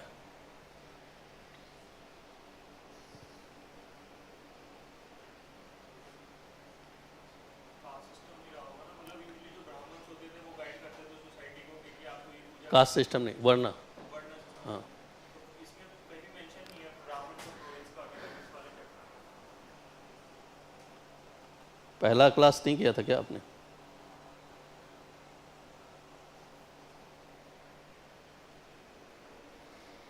ये ब्राह्मण या पुरोहित नहीं है, लेकिन है तो कोई प्रोमिनेंट पर्सन, यानी कि उस समय भी पूजा पाठ तो होता ही था, क्योंकि मृण मूर्तियाँ बहुत सारी मिली हैं, छोटी छोटी मूर्तियाँ मिली, मातृ देवी की मूर्ति भी मिली है। और साथ ही साथ हमने बताया था कि एक स्ट्रॉन्ग एडमिनिस्ट्रेटिव सिस्टम, वो वीडियो देखा होगा आपने, तो उसमें बताया मैंने कि without a strong administrative system, बिना एक मजबूत प्रशासनिक व्यवस्था के कोई भी सिविलाइजेशन आगे बढ़ ही नहीं सकती है। तो ये लोग तो गाइड करते ही होंगे वहाँ पे, जो प्रोमिनेंट सोसाइटी के महत्वपूर्ण लोग हो गए। और लिखा भी है आपके एनसीईआरटी में कि कुछ लोग थे वो क्या करते थे, प्लान करते थे, लिखा है ना, उस दिन दिखाया था मैंने आपको। हाँ, तो वही तो गाइड करते, वही तो रूल रेगुलेशन सब बनाते हैं। उस समय ये नहीं डिवीजन था ना, उस समय डिवीजन नहीं था, उस समय क्लास वाइज डिवीजन था, ठीक है। और राजपूत, क्षत्रिय, ब्राह्मण, ये कहाँ लिखा है कि ब्राह्मण ही बताएगा, पूजा करेगा या ये सब, वो तो बाद के काल की बात है। तो चलो ठीक है, ये भी आपका पॉइंट हम मान लिए। तो ब्राह्मण क्यों बताएगा कि गाय ही इंपॉर्टेंट है यहाँ पे, और वहाँ उसको क्यों नहीं समझ में आया? उस दिन हमने थोड़ी सी चर्चा की थी कि इस सिविलाइजेशन को जब आप देखोगे तो हर समय का अपना एक दर्शन होता है, हर समय की अपनी एक सोच होती है। और ये सिविलाइजेशन टोटली, अभी हम लोगों ने इसके पहले वाला लेक्चर आप लोगों ने लिया होगा, तो उसमें हम लोगों ने चर्चा की थी कि सबसे ज़्यादा ये लोग किस पे ध्यान दे रहे हैं? लेवाइस लाइफ स्टाइल, आरामदायक जीवन शैली पे ज़्यादा ध्यान दे रहे हैं। तो इनकी फिलॉसफी ही क्या है, इनका दर्शन ही क्या है? मटेरियलिस्टिक है, भौतिकतावाद, ठीक है। भौतिकतावाद पे, आज पे जीते हैं ये लोग, वर्तमान में जीते हैं, आज जो है वही है, ठीक है। जितना जो भी आराम की चीज़ें हैं अपने लिए यूज़ करो, वैसे रहो, और ज़्यादा से ज़्यादा कंजम्पशन, ठीक है, इस पे फोकस करते हैं। तो जब आप इस पे फोकस करोगे तो स्पिरिचुअलिटी के तरफ आपका जो ब्रेन है वो नहीं जाएगा। मैंने एक एग्जांपल दिया था ना कि हमारे यहाँ चरवाक एक दर्शन हुआ करता था, ठीक है। यावत जीवेत सुखम जीवेत ऋणम कृत्वा घृतम पीवेत, यानी कि जब तक जियो सुख से जियो और ऋण लेके भी घी पियो, आगे क्या होगा पता नहीं। तो जो है उसको देखो। तो ये पूरी सिविलाइजेशन किस पे डिपेंड, कैसी है? मटेरियलिस्टिक है, भौतिकतावाद पे निर्भर करती है। तो भौतिकतावाद में ये भक्ति और भावना बहुत कम आती है। उनको ये है कि हम जी लें, ठीक है। अब आप बताइए, यहां पे एक क्वेश्चन आपसे पूछा जाएगा और इंटरव्यू का भी क्वेश्चन बनेगा, और ऐसे एस्से में आपका ये टॉपिक जाके जुड़ता है कि भौतिकतावाद किसी समाज के लिए कितना लाभकारी है, और प्रेजेंट टाइम के इकोनॉमिक्स से भी जुड़ता है। ये भौतिकतावाद किसी समाज के लिए कितना लाभकारी है। Materialistic thought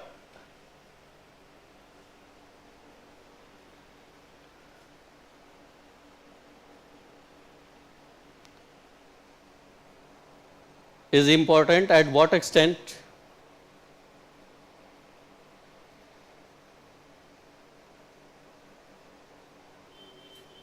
For any society?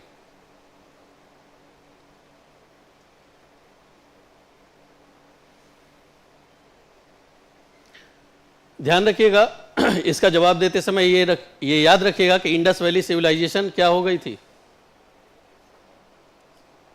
Decay हो गई, डिक्लाइन हो गया था उसका, खत्म हो गई थी, ठीक है। तो और ये भी ध्यान रखिएगा कि हमारी सोसाइटी में चरवाक दर्शन को एक दर्शन माना गया है, उन्हें संत कहा जाता है, ठीक है। यानी कि आज भी उस दर्शन का इंपॉर्टेंस है। अब इन दोनों के बीच में आपको बैलेंस बनाना है। समझ पा रहे हो मेरे क्वेश्चन को? समझ पा रहे हो कि नहीं? बैलेंस बना पाओगे? अगर टफ हो तो फिर पूछो। उस समय मटेरियलिस्टिक एक सोच हो सकता है एक रीजन रही हो इस सिविलाइजेशन के डिक्लिनेशन के, ठीक है, इस सिविलाइजेशन के खत्म होने के। लेकिन बाद में देखिए, बाद के काल में भी चरवाक दर्शन एक दर्शन है हमारे यहाँ। दर्शन मतलब समझते हो ना, बहुत बड़ी बात होती है, उसे संत का दर्जा मिला हुआ है। समझ आ रहा है आपको बात? यानी कि हमारे सोसाइटी में इस दर्शन को एक वेल स्टेबिलिटी मिली हुई है, वेल स्टेब्लिश प्लेस है इसका। तो इसलिए मैंने आपको यह दिया कि किस हद तक बेनिफिशियरी हो सकता है। और आज के टाइम पे जब हम कैपिटलिज्म की बात कर रहे हैं, जनरली पूरा जो वर्ल्ड है वो कैपिटलिज्म को ही फॉलो कर रहा है, पूंजीवाद को ही फॉलो कर रहा है। तो आज आप किस तरह से देख रहे हो इस चीज को? क्या ये हमारे सोसाइटी को अच्छा बना रही है? कल हम लोगों ने डिस्कशन किया था इस पे, इंफॉर्मेशन और नॉलेज को लेके, कि कहीं ना कहीं मटेरियलिस्टिक होना नॉलेज को इफेक्ट कर रहा है और इंफॉर्मेशन पे ज्यादा फोकस कर रहा है। बात समझ आ रही है कि नहीं? जो मॉल कल्चर हमारा चल रहा है, जिसमें हम जाते हैं और बस घूमते हैं, देखते हैं, फिर उसमें इन्वॉल्व होते हैं और उसी को हम क्या समझने लगते हैं? मॉडर्नाइजेशन। उसी को हम आधुनिकता समझते हैं। मॉल कल्चर समझ रहे हो ना? मॉल कल्चर मतलब, कहने का मतलब बड़ी सिटीज, बड़ी सिटी में घूमना, बड़ी सिटी में रहना, बड़ी सिटीज में एक्सपेंडिचर करना, चाहे वो एक्सपेंडिचर ईएमआई से ही क्यों ना आ रहा हो। डेप्ट बढ़ता जा रहा है आप पे, और आप पे बढ़ रहा है मतलब किस पे बढ़ रहा है? कंट्री पे, ठीक है। एक सोच डेवलप होती जा रही है, और जब खर्चे बढ़ते हैं, यानी कि एक्सपेंडिचर जब बढ़ता है, तो करप्शन भी बढ़ता है। लिंक है उसका, क्योंकि आप भी चाहोगे कि क्या मेरा एक बंगला नोएडा में तो होना चाहिए, और जब बंगले के चक्कर में पड़ोगे तो जाहिर सी बात है सैलरी तो उतनी है नहीं, क्योंकि आप तो डेवलपिंग नेशन हो। तो क्या करोगे? ऑब्वियसली कोई दूसरा रास्ता ढूंढोगे। समझ आ रही है बात?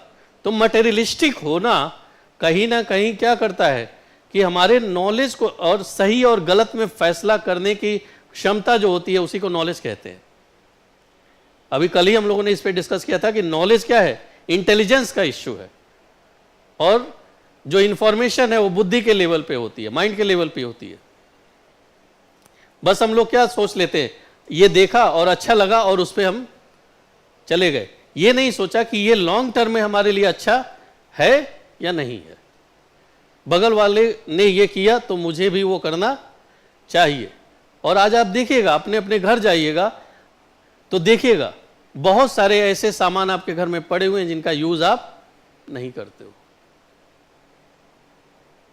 समझ आ रही है बात? खुद आप देखिए।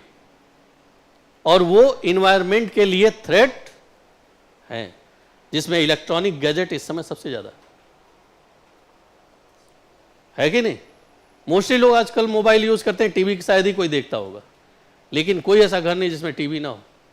और जब आप उसको फेंकोगे तो उसका इंपैक्ट किस पे पड़ेगा? यूपीएससी के प्रीलिम्स का क्वेश्चन है,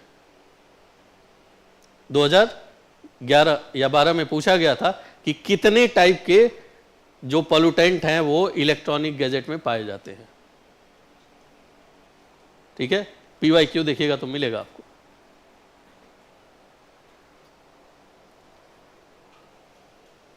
पढ़ हम लोग क्या रहे हैं, लेकिन कनेक्ट कहां से कर रहे हैं? आज से। मैं आपको इंडस वैली सिविलाइजेशन से लेकर के प्रेजेंट को कैसे कनेक्ट करोगे आप 6th क्लास की एनसीईआरटी को आपका आउटकम क्या निकालोगे, ये बताने की कोशिश कर रहा हूं। तो जब तक सोच के नहीं पढ़ोगे चीजें निकलेंगी नहीं, और निकलेंगी नहीं तो सिलेक्शन मुश्किल है। केवल ये इंफॉर्मेशन दे देने से सिलेक्शन नहीं होगा।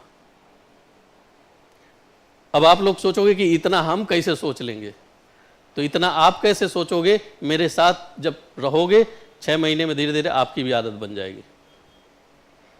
ठीक है? बचपन में पढ़ा था दोहा, करत करत अभ्यास थे जड़मति होत सुजान, रसरी आवत जाते सिल पर परत निशान। जड़मत मतलब मूर्ख होता है और सुजान मतलब बुद्धिमान होता है। प्रैक्टिस से मूर्ख भी क्या हो जाता है? बुद्धिमान हो जाता है। जैसे तालाब कुएं पर रस्सी ऐसे खींचते खींचते वहां दाग पड़ जाता है। ये क्या था? ऑब्जर्वेशन था किसी का। इतना बड़ा रिसर्च करके आपके लिए रख के गया है, और यही की पॉइंट है आपके यूपीएससी में सेलेक्ट होने का। Practice, practice and practice, but in right direction. समझ आ रही है बात? तो डायरेक्शन के लिए तो हम हैं, लेकिन प्रैक्टिस के लिए आपको होना पड़ेगा।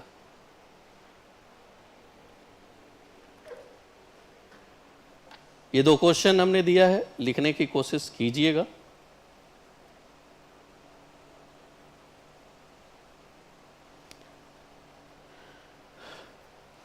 क्या थे भाई? फूड पे आते हैं।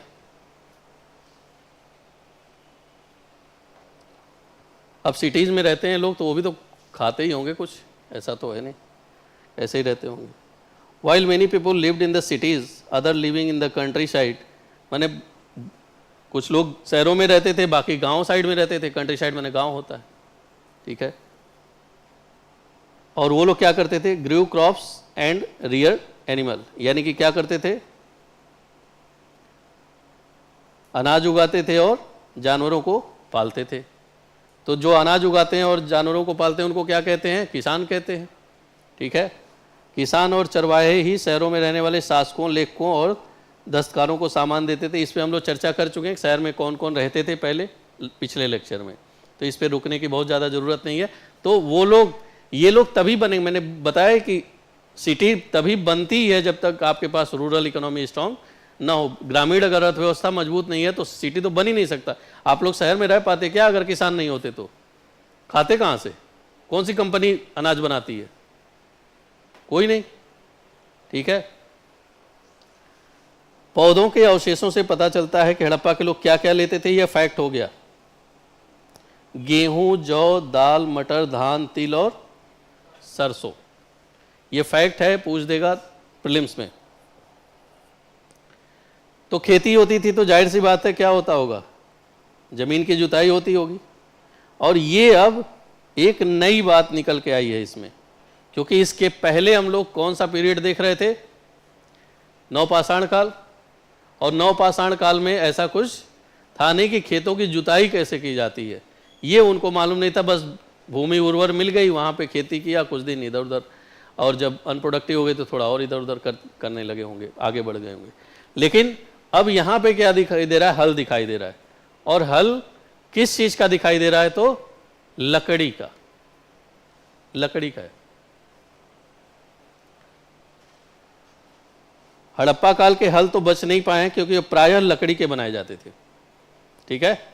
लेकिन हल के आकार के खिलौने मिले हैं, तो इससे पता चलता है कि लकड़ी के खिलौने वो लोग बनाते, लकड़ी का हल बनाते होंगे। यानी कि मेटल का यूज अभी इसमें करना उनको नहीं आया था, क्योंकि मैंने बताया था कि ब्रॉन्ज बनाना उनकी मजबूरी थी कि ब्रॉन्ज हार्ड होता है, कांसा जो होता है हार्ड होता है, और हार्डनेस लाने के लिए उसमें कॉपर में क्या मिला देते थे? टिन मिला देते थे, तो हार्ड हो जाता था। तो बाकी चीज़ें तो फोकस उन्होंने किया, लेकिन कहीं ना कहीं एग्रीकल्चर में उसका यूज़ करना अभी उन्हें नहीं आया। और इसके अलावा क्या था कि संभवतः पानी का संचय किया जाता होगा और ज़रूरत पड़ने पर फसलों की सिंचाई होती हो, यानी कि डैम वगैरह भी बनाना सीख गए होंगे वो लोग, क्योंकि इरिगेशन सिस्टम वहाँ पे था। बिना इरिगेशन सिस्टम, बिना सिंचाई व्यवस्था की खेती कैसे होगी? तो जाहिर सी बात है डैम बनाना। और खेती ऐसे नहीं होती थी कि केवल जीविका के लिए हो रही है। खेती किस स्तर पे हो रही है? व्यापार के लेवल पे हो रही है। समझ आ रहा है? तो उस लेवल पे अगर खेती करना है तो आपके पास सिंचाई व्यवस्था जो है सबसे बढ़िया होनी चाहिए, बड़ी। और इसीलिए आप जब जब पढ़ोगे हिस्ट्री में, चाहे कोई भी पीरियड पढ़ोगे, तो वहाँ पे ये सेक्शन जरूर आएगा कि फला राजा ने क्या किया, जैसे मौर्य पीरियड में सुदर्शन झील बनवाया था, ठीक है। आगे जाके आप देखोगे चोल पीरियड में गंगईकोट, चोलपुरम और तालाब वगैरह बनवा रहे हैं, क्योंकि दक्षिण भारत में तो और दिक्कत है पानी की, और वो समस्या आज भी चली आ रही है। कावेरी जल विवाद सुना होगा आप लोगों ने, सुप्रीम कोर्ट में मैटर चल रहा है, 3-3 स्टेट लड़ रहे हैं आपस में, पानी नहीं है, क्योंकि उधर की नदियां क्या होती हैं, बारिश का ही पानी रहता है उनके पास और उसके बाद सूख जाती है। तो जो पहले स्टेट जो पड़ता है वो पानी रोक लेता है, इधर वालों को पानी नहीं मिल पाता है। तो ये समस्या आज भी बनी हुई है वहां पे, समझ आ रही है बात। तो सिंचाई का जो काल है वो वहां से शुरू होता है, लेकिन आज भी एक समस्या के रूप में बना हुआ है कि कैसे उसको मैनेज किया जाए। अभी दिल्ली में हो जाता है प्रॉब्लम, कुछ दिन पहले हुआ था ना, पानी की दिक्कत हो गई थी, हाथनी कुंज बैराज जो हरियाणा में है वो पानी नहीं छोड़ रहे थे, तो 2 स्टेट के बीच में क्लैश हो रहा है। जब 2 स्टेट के बीच में क्लैश होता है, कौन निपटारा करता है?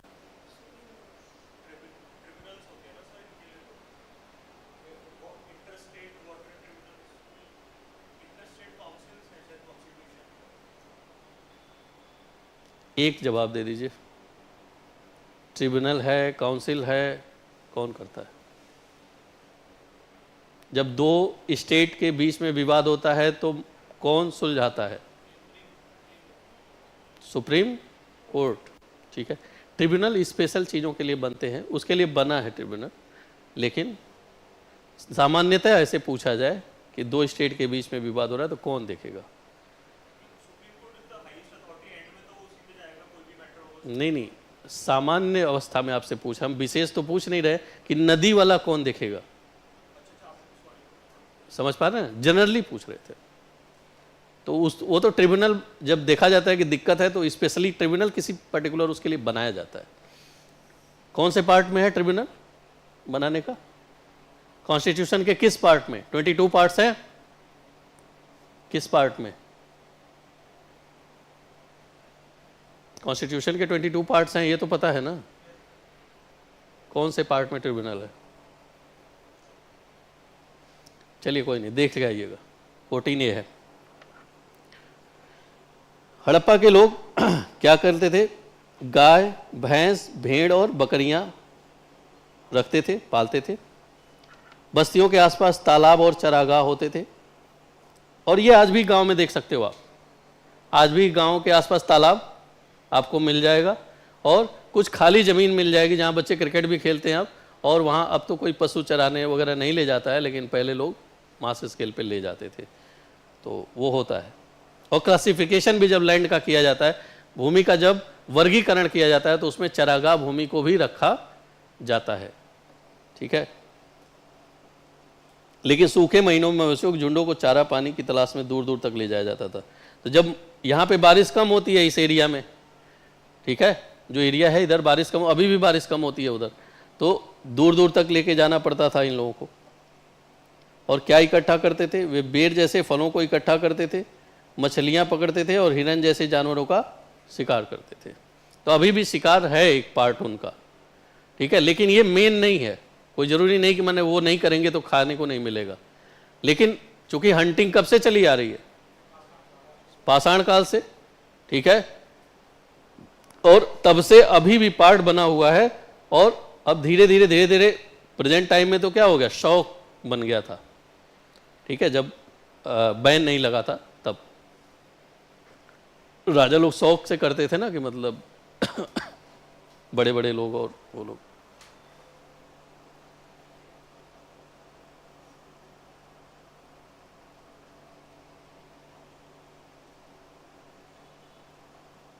रहने दें या आगे बढ़ें? परेशान तो नहीं हो रहे? बस थोड़ा सा बचा है, इस पे करते हैं, और उसके बाद इस पे क्वेश्चन जब हम बनाएंगे तो कैसे क्वेश्चन पूछा जाएगा और कैसे मेंस का क्वेश्चन आएगा, उसको कैसे टैकल करेंगे, ये दोनों पे हम लोग चर्चा करेंगे। गुजरात में एक एग्जाम्पल लेके इन्होंने बताया है कि कैसे इसका देखना है। कच्छ इलाके में खादिर बेट के किनारे धौलावीरा नगर बसा है। वहाँ साफ पानी मिलता था और ज़मीन उपजाऊ थी, ठीक है। धौलावीरा नाम का एक जगह है, और ये यूपीएससी और पीसीएस का फेवरेट क्वेश्चन है। यूपीपीसीएस का तो मतलब नहीं पूछेंगे तो डाइजेशन नहीं सही होगा उनका। धौलावीरा पूछते ही पूछते हैं और इससे 3 क्वेश्चन बनते हैं। पहला, किस स्टेट में है। दूसरा, कौन सा ऐसा नगर है जो 3 भाग में विभाजित है। ठीक है, पीवाईक्यू उठा के आप देख भी सकते हैं। बाकी हड़प्पा के नगर ज्यादातर क्या थे, मोस्टली 2 भागों में थे। धौलावीरा कितने में था, 3 पार्ट में था। तो एक्सेप्शन पे क्वेश्चन हमेशा पूछा ही जाता है। तो 3 पार्ट, एक तो ये किस स्टेट में, दूसरा कौन सा ऐसा नगर है जो 3 भागों में विभक्त है, और तीसरा पूछेंगे कौन सी ऐसी जगह है जहां से कीलाकार लिपि मिली है बड़ी बड़ी। ठीक है, वो यहां पे मिलेगा, यहीं पे देखिएगा। इसके चारों तरफ ऊंची ऊंची दीवारें बनी थी, ये तो सब जगह पे था, और खुला मैदान था जहां सार्वजनिक प्रोग्राम होते थे। यहां मिले कुछ अवशेषों में हड़प्पा लिपि के बड़े बड़े अक्षरों को पत्थरों में खुदा पाया गया है। ये माना गया कुछ साइन बोर्ड टाइप के होंगे, जैसे नहीं लगाते बहुत बड़े बड़े किसी गेट पे, उस टाइप का। इतना बड़ा कहीं मिला ही नहीं है। तो ये भी एक एक्सेप्शन हुआ, अपवाद हुआ कि नहीं। 2 अपवाद यहाँ पे दिख गया आपको। एक तो जनरली यहाँ के नगर हड़प्पा के कितने भाग में विभाजित होते थे, 2 में। धौलावीरा कितने में है, 3 में। और यहाँ और जगह सील पे मिला है, सील या मुहरों पे लिखा हुआ मिला है, लेकिन यहाँ पे बड़े बड़े अक्षर मिले हैं जैसे साइन बोर्ड टाइप के हों, वो पत्थर पे खुदे हुए मिले हैं। तो ये भी एक अपवाद हो गया कि और कहीं इस तरह का मिला ही नहीं है। ठीक है, तो ये भी एक क्वेश्चन बनता है। तो ये आप जरूर देखिएगा कि प्रीलिम्स के लिए आपके लिए इंपॉर्टेंट है। और इन अभिलेखों को संभवतः लकड़ी में जड़ा गया था।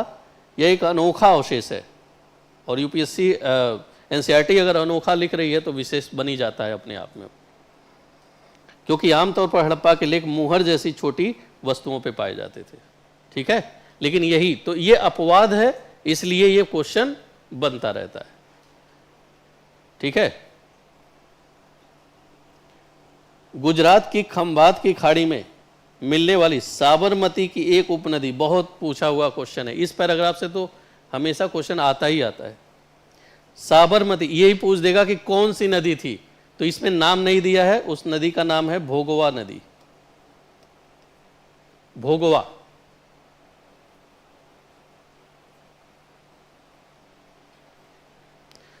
किसकी उपनदी है, किसकी ट्रिब्यूटरी है, साबरमती की। ये भी क्वेश्चन बनेगा कि किसकी ट्रिब्यूटरी है, साबरमती की। नदी का नाम क्या है, भोगवा।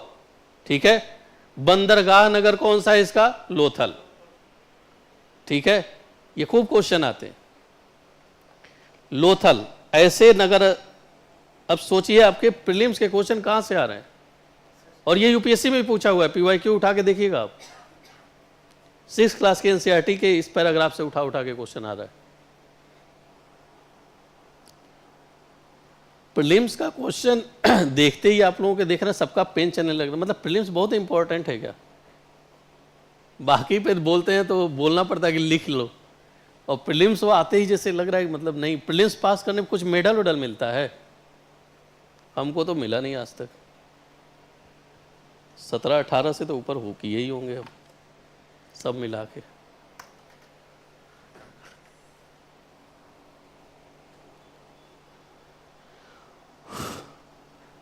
ठीक है, अब देखिए ये क्वेश्चन अभी तक नहीं पूछा है, तो आपको ये भी बता दे रहे हैं कि अब यहां से क्वेश्चन कौन सा पूछा जाएगा।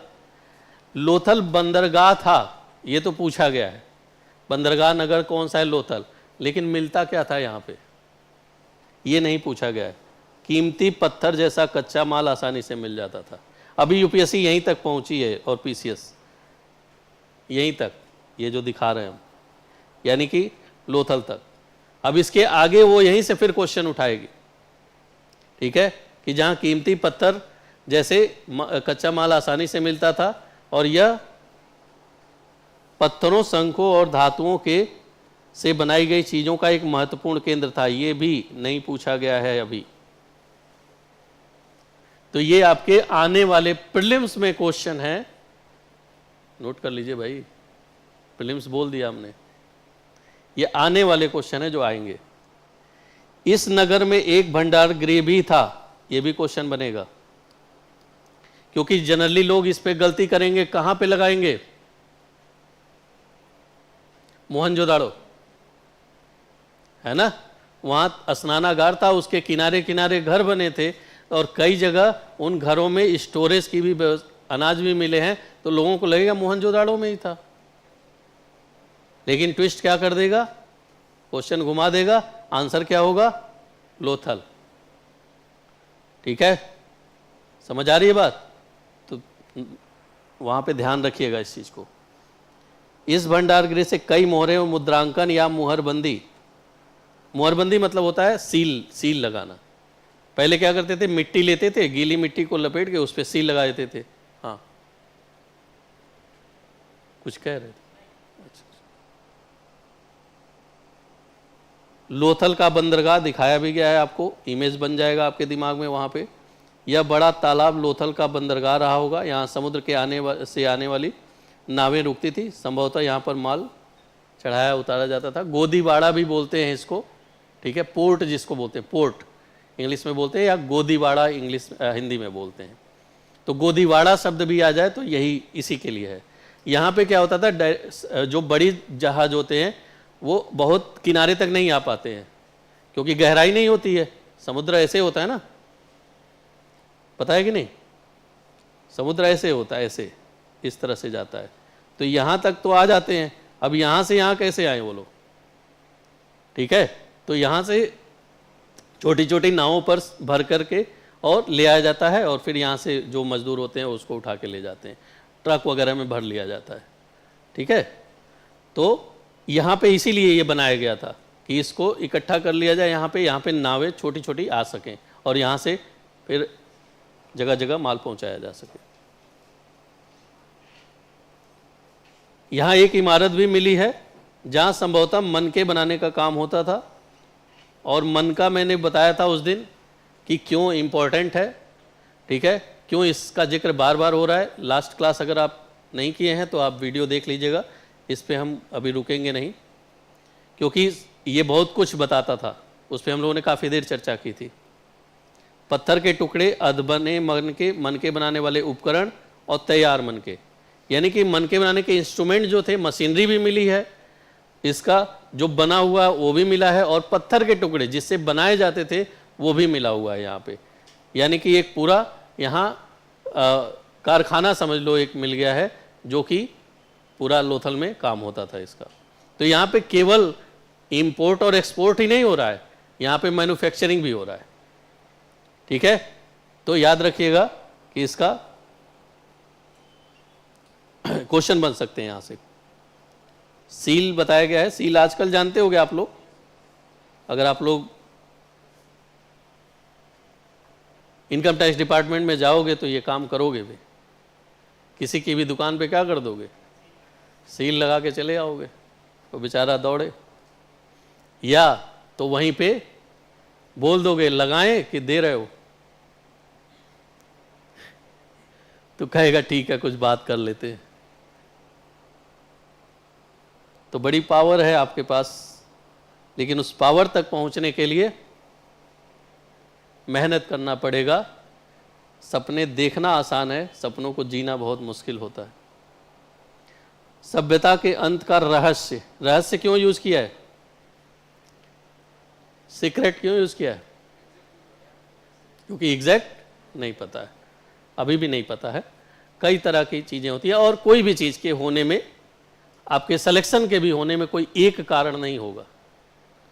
रिजेक्शन के कारण में एक हो सकता है, आपका रिजेक्ट होना किसी एक कारण पर निर्भर करेगा, लेकिन सिलेक्शन तभी होगा जब बहुत सारी चीजें मिलेंगी, तब जब आपका अप्रोच बढ़िया होगा, जब आपकी राइटिंग स्किल बढ़िया होगी, जब आपकी सोच बढ़िया होगी, जब आपका प्रेजेंटेशन बढ़िया होगा, जब आपका दिन अच्छा होगा। वो भाग्य हो गया, वो 10% में आता है। ठीक है, तब आपका सिलेक्शन होगा। लेकिन रिजेक्शन के लिए क्या है, कोई एक पॉइंट मिल गया यू में को। तो वैसे ही इस सभ्यता का जो अंत हुआ है उसका कोई एक कारण कहना बहुत मुश्किल है। लगभग 3900 ईयर्स एगो एक बदलाव देखने को मिला कि अचानक लोगों ने इन नगरों को छोड़ दिया। अब यहां से इमेजिन करिएगा, और आज की जो, चूंकि आप दिल्ली में रह रहे हो इसलिए ये बेनिफिट है आपको, आज के दिल्ली का इमेजिन करिएगा, ठीक है, पिक्चर दिखा रहे हैं। लोगों ने इन नगरों को छोड़ दिया, अभी फ्यूचर में होगा ये। लेखन, मुहर और बाटों का प्रयोग बंद हो गया। अगर कोई नगरीय सभ्यता डिक्लाइन होती है, अगर कोई नगरीय सभ्यता का पतन होता है, तो अगर कोई आपसे पूछ दिया जाए कि उसके मुख्य तत्व तो क्या होंगे जो समाप्त हो जाएंगे, पूछा जा सकता है ना आपसे सामान्य बात कि नगरीय सभ्यता का पतन हो गया, ठीक है, बढ़िया है, बताइए क्या ऐसी चीजें रही होंगी जो खत्म हो गई होंगी तो आप कह सकते हैं कि इस नगरीय सभ्यता का पतन हो गया। कौन से की पॉइंट्स हैं? तो देखिए एनसीईआरटी आपको बता दे रही है, लेखन, मुहर और बाटों का प्रयोग। इसी को आप कहां लेके चले आओगे? जब प्रेजेंट टाइम में लेके आओगे तो क्या होगा? लिटरेरी यानी कि राइटिंग जो है आपकी, साहित्य जो है, ठीक है, मुद्रा, करेंसी, ठीक है, और साथ में क्या है? मेजरमेंट। मेजरमेंट का मतलब होता है साइंस अपने आप में, टेक्नोलॉजी होती है, समझ पा रहे हो? यानी कि आज के टाइम पे अगर इसको देखना हो तो लिटरेरी यानी कि साहित्य लेखन जो भी है आपका, मुहर यानी कि करेंसी, और तीसरा चीज क्या हो जाएगा? टेक्नोलॉजी। बाट मतलब क्या है? बाट सिंबल है टेक्नोलॉजी का, ये नोट कर लीजिएगा क्योंकि अभी बाहर निकलते निकलते भूल जाएगा। इन तीनों से आप आज को कनेक्ट कर सकते हो। तो उस समय का क्वेश्चन पूछा जाए तो क्या बोलना कि क्या तीन तत्व तो खत्म हो गए थे? तो पता चला कि नगरीय सभ्यता खत्म हो गई थी, लेखन, मुहर और बाटों का पतन हो गया था। इससे आउटकम क्या निकलता है कि लेखन कब होता है? जब एक स्ट्रांग इकोनॉमी रही होगी, तभी ना ये सब लिखते पढ़ते हैं लोग। जिनके पास खाने की ही दिक्कत है वो क्या लेखन करेंगे बैठ के? समझ आ रही है बात? आप कहीं अभी चले जाओ बीपीएल लोगों को समझाने कि चलो वो थोड़ा सा एक नॉवेल लिखते हैं, लिखेगा वो? कौन लिखता है ये सब? जब आपकी सोसाइटी स्टेबल हो चुकी होती है। समझ आ रही है बात? तो ये खत्म हो रहा है, इसका मतलब एक जीवन पद्धति खत्म हो रही है, एक जीवन शैली खत्म हो रही है। समझ आ रही है बात? नॉवेल कोई पढ़ेगा ही नहीं तो कोई लिखेगा कैसे? क्यों? और पढ़ने और लिखने दोनों के लिए क्या चाहिए? निश्चिंतता चाहिए आपके पास, जो बेसिक नीड्स है उससे वो फुलफिल हो चुका हो आपका, तभी ना पढ़ोगे। अगर आप लोगों के पास अभी खाने की दिक्कत होती तो आप लोग यहां होते कि खाने की खोज में होते ना? तो लेखन का विलुप्त हो जाना, लेखन का ना मिलना, ये शो कर रहा है कि एक जीवन शैली जो है, लाइफ स्टाइल जो है, वो क्या हो गई? डिक्लाइन हो गई, खत्म हो गई। मुहर मतलब क्या है? करेंसी। और जहां करेंसी नहीं है वहां ट्रेड हो ही नहीं सकता, और जहां ट्रेड नहीं है वहां इकोनॉमी रुकेगी क्या? समझ आ रहा है? आउटकम निकालना है भाई, बार बार मैं कह रहा हूं, ये सोचना है। ये कहने का कुछ मतलब है, एनसीईआरटी बोल रही है तो कोई मतलब है उसका। तो लेखन से क्या समझ पाओगे? क्या समझ पाओगे? लाइफ स्टाइल, जीवन शैली कैसी है। तो जब भी कोई आगे किंगडम पढ़ना है आपको या आगे की चीजें पढ़नी है तो ये देखोगे कि नहीं देखोगे कि वहां का लिटरेरी वर्क कैसा है, और ये आपके सिलेबस का हिस्सा है कि नहीं, है ना? आगे हम लोग रामायण, महाभारत, वेद, आगे तमाम जो समाचार पत्र, पत्रिकाएं, ये सब क्यों पढ़ते हैं? क्यों सिलेबस में दिया गया है? कि इससे हम समझ सकें कि उस समय की सोसाइटी कैसी थी। कनेक्ट कर पा रहे हो? दूसरा, करेंसी। अगर आज भी करेंसी आपको इकोनॉमिक्स में पढ़ाई जाता है पूरा, अगर इसमें प्रेशर आता है, करेंसी पे प्रेशर आता है, तो पूरी इकोनॉमी पे प्रेशर आता है कि नहीं आता? है ना? और तीसरा, बाट का मतलब है मेजरमेंट, मेजरमेंट का मतलब है टेक्नोलॉजी। अगर आपके पास टेक्नोलॉजी ही नहीं है तो क्या आप शहरों में सस्टेन कर पाओगे या आगे डेवलप कर पाओगे? तो ये तीन चीजें, तीन सिंबल हैं जो कि पूरे चीज़ को बताती है कि ये अब यहाँ पे नगरीय सभ्यता नहीं रही। तो अगर आपको लिखना भी हो कि किसी भी नगरीय सभ्यता के 3 प्रमुख तत्व बताइए, तो आप इन तीनों को लेकर के डील कर सकते हो। जो लाइफ स्टाइल, लेखन सोसाइटी को रिप्रेजेंट करता है, मोहर इकोनॉमी को रिप्रेजेंट करता है, और बार्ट जो है साइंस और टेक्नोलॉजी को रिप्रेजेंट करता है। और इन तीनों के आधार पर किसी भी नगरीय सभ्यता का विकास होता है। क्या इस पे 150 वर्ड का क्वेश्चन ड्रॉ कर सकते हो? कर लोगे? अभी कुछ पढ़ा नहीं, लेकिन कर सकते हो आराम से। समझ आ रहा है बात? तो लिख लीजिए क्वेश्चन। हाँ, वेट्स है। वेट्स का मतलब होगा मेजरमेंट, और मेजरमेंट तभी आप करोगे जब आपके पास साइंस हो और टेक्नोलॉजी हो।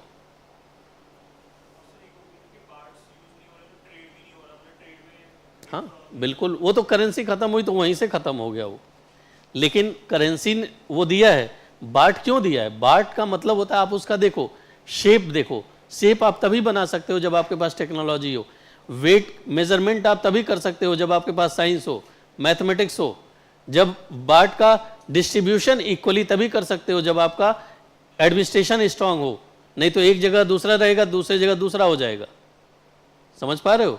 बार्ट होना महत्वपूर्ण नहीं है, बार्ट हर जगह एक ही तरह की है। इसका मतलब क्या है? एडमिनिस्ट्रेशन सिस्टम बढ़िया है। आज के टाइम पे आपके यहाँ जो मार्केटिंग इंस्पेक्टर और बाकी क्यों रखे जाते हैं? ताकि वो देखिए, बार्ट तो है ही है हमारे पास, लेकिन वो रखे जाते हैं इसलिए ताकि एडमिनिस्ट्रेशन सही रहे। नहीं तो वो लोग क्या करने लगते हैं? धांधली करने लगते हैं, चुराने लगते हैं। ठीक है, तो तमाम चीज़ें होती हैं। तो बार्ट जो है केवल ट्रेड का ही सिस्टम नहीं है, ट्रेड से तो सीधे सीधे मुहर जोड़ी गई। ठीक है, वो इंटरनल और एक्सटर्नल ट्रेड से, लेकिन बार्ट जो है वो टेक्नोलॉजी को दिखा रहा है कि कितनी फिनिशिंग है, मटेरियल क्या यूज़ कर रहे हो। जैसे आज हम लोग किसका यूज़ करते हैं? लोहे के बार्ट का यूज़ करते हैं, अब तो डिजिटल आने लगा है। तो इसका मतलब आज के टाइम पे अगर हम देखना चाहें तो क्या मटेरियल क्या हो गया हमारे पास? अरे मटेरियल क्या हो गया? आयरन हुआ। अरे मैं ये पूछ रहा हूँ, आज के टाइम पे आपको देखना हो बार्ट, तो सबसे पहले हम बार्ट को देखेंगे तो क्या मटेरियल यूज करते हैं हम लोग? आयरन हुआ ना, लोहा हुआ। दूसरा, उस बार्ट के शेप को देख करके समझ में आ रहा है कि हम लोग क्या कर रहे हैं, हमें मेटलर्जी का नॉलेज है कि नहीं, तभी तो बार्ट बनाए होंगे। बिना धातु विज्ञान मेटलर्जी के नॉलेज के बार्ट बना सकते हो? संभव नहीं है। तो ये टेक्नोलॉजी हुई कि नहीं हुई? ठीक है, उसके बाद और टेक्नोलॉजी के साथ उसका साइंस मालूम होगा तभी तो हम अप्लाई करेंगे। समझ आ रही है बात? दूसरा, उनका मेजरमेंट किस तरह का मेजरमेंट है, तो मेजरमेंट तो तभी मालूम होगा जब हमें मैथमेटिक्स और इन सब चीज़ों का ज्ञान हो, है ना। तो साइंस और टेक्नोलॉजी के एडवांसमेंट को आज आप कह रहे हो कि हम अब डिजिटल पे आ गए हैं, डिजिटल बार्ट यूज कर रहे हैं।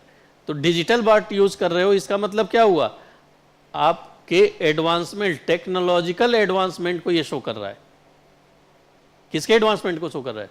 टेक्निकल एडवांसमेंट को शो कर रहा है ना। तो इसीलिए इसको हम उससे जोड़ रहे हैं। फिर आगे वो होगा, दूर दूर से कच्चे माल का आयात काफ़ी कम हो गया। जाहिर सी बात है कि सबसे पहले क्या होगा, एक्सटर्नल ट्रेड जो होगा वो बंद हो जाएगा। सबसे पहले जो विदेश व्यापार होगा वो बंद होगा। इंटरनल तो थोड़ा बहुत चलता रहेगा और धीरे धीरे वो भी खत्म हो जाएगा। मोहनजोदाड़ो में सड़कों पर कचरे के ढेर बनने लगे। मैंने कहा था दिल्ली को इमेजिन करने लगेगा धीरे धीरे। दिल्ली, अब बड़े शहरों को आप देखेंगे तो इस तरह की चीज़ें। जल निकास प्रणाली नष्ट हो गई, यानी ड्रेनेज सिस्टम खराब हो गया, और सड़कों पर ही झुग्गी नुमा घर बनाए जाने लगे। झुग्गियों का डेवलपमेंट होने लगा, झुग्गियाँ बढ़ने लगी। ये सब समस्या आपके सिटी में दिखाई देती है, ठीक है, और इन्हीं का तो समाधान आपको करने जाना है। समझ आ रही है बात? यह सब क्यों हुआ कुछ पता नहीं। कुछ विद्वानों का कहना है कि नदियां सूख गई थी, अन्य का कहना है कि जंगलों का विनाश हो गया था क्योंकि ईंटों की ज़रूरत पड़ती थी और बड़े पैमाने पर सिटी बन रही थी, तो ईंट ज़्यादा चाहिए और ईंट बनाने के लिए क्या करना, पकाना पड़ता था, और पकाने के लिए लकड़ी की ज़रूरत पड़ेगी, तो लकड़ी की ज़रूरत कहाँ से लकड़ी मिलेगा, जंगल से काट के ले आओ। समझ आ रहा है? तो आज भी शहरीकरण जब बढ़ रहा है, तेज़ी के साथ हमारा अर्बनाइजेशन हो रहा है, तो हम आज भी ईंटों का प्रयोग कर रहे हैं कि नहीं कर रहे हैं? तो इसका प्रभाव किस पे पड़ता होगा? जंगलों पे, कोयला जलाओगे, इन्वायरमेंट पे, ठीक है। तो हमने उस दिन भी बोला था कि कोई विकल्प सोच सकते हो तो सोचो, क्योंकि इसका इफेक्ट हम लोग बार बार कह तो रहे हैं। जैसे प्रधानमंत्री आवास योजना चली, सबको घर दे दिया जाए, लेकिन उस घर तो हम दे ही रहे हैं, वो भी ज़रूरी है, लेकिन उसका इन्वायरमेंट पे क्या इफेक्ट पड़ रहा है, क्या हमने ये भी सोचा? समझ आ रही है बात? तो हम प्लान तो बनाएं, लेकिन ऐसा प्लान बनाएं जो कैसा हो, सस्टेनेबल हो, ठीक है, इंटीग्रेटेड हो, कोएग्जिस्टेंस को फॉलो करता हो, ठीक है। केवल प्लान इतना ही नहीं हो जाना चाहिए कि बस ये कर दिया, वो दे दिया, ऐसे कर दिया। समझ आ रही है बात आपको? तो जब भी आप इन सब चीज़ों को लिखिएगा तो उसमें ये सब चीज़ें दीजिएगा कि इसका क्या विकल्प हो सकता है, किस तरह से उसको मैनेज किया जा सकता है। ईंधन की जरूरत पड़ी हुई, इसके अलावा मवेशियों के बड़े बड़े झुंडों से चारागाह और घास वाले मैदान समाप्त हो गए होंगे। जब डिमांड बढ़ी होगी शहरों में, तो भाई जाहिर सी बात है जानवरों की संख्या बढ़ी होगी। अब जब जानवरों की संख्या बढ़ी हुई तो घास तो खाएंगे ही वो, और वर्षा यहाँ पे वैसे भी कम हो रही थी, पहले ही हम लोग देख चुके हैं, तो सारा खा के ही घास खत्म कर दिए होंगे, तो फिर उनकी क्राइसिस तो बढ़ेगी। कुछ इलाकों में बाढ़ भी आई होगी, लेकिन इन कारणों से स्पष्ट नहीं हो पाता कि सभी नगरों का अंत कैसे हो गया, क्योंकि बाढ़ और नदियों के सूखने का असर कुछ ही इलाकों में तो हुआ होगा, लेकिन सारे कैसे हो गए, अभी इस पे इसका कंक्लूजन ये बता रहे हैं कि शासकों का नियंत्रण समाप्त हो गया। यानी कि हमने क्या बोला था, शुरू में ही बताया था कि अगर स्ट्रॉन्ग एडमिनिस्ट्रेटिव पावर नहीं है, एडमिनिस्ट्रेटिव इफिशिएंसी नहीं है आपके पास, प्रशासनिक क्षमता अगर बढ़िया नहीं है, तो आपका शहर कोलैप्स कर जाएगा। और रिसोर्सेज नहीं भी हैं आपके पास, कम है, लेकिन प्रशासनिक क्षमता अगर मजबूत है तो आप डेवलप कर जाओगे। इसका एग्जाम्पल मैंने जापान को बताया था, वहाँ बहुत ज़्यादा रिसोर्सेज नहीं है, और जबकि वो एक न्यूक्लियर वार झेल चुका है, एक मतलब क्राइसिस झेल चुका है वो, लेकिन उसके बाद भी वो उठ खड़े हुए। क्यों? अपनी एडमिनिस्ट्रेटिव क्षमता के कारण, अपनी प्रशासनिक क्षमता के कारण। समझ आ रही है बात? और हमारे पास रिसोर्सेज हैं, फिर भी हम अभी डेवलपिंग नेशन के रूप में अभी चल रहे हैं, और अभी इतने ज़्यादा जो असमानताएं हैं, जिसको कह सकते हो कि जगह जगह क्षेत्रीय असमानता है, कहीं पे गरीबी बहुत ज़्यादा है, कहीं कम है, तो ये भी बहुत ज़्यादा एक समस्या बनी हुई है हमारे यहाँ। तो ये हमें सीखना चाहिए। जो भी हुआ हो, परिवर्तन का असर बिल्कुल साफ दिखाई देता है।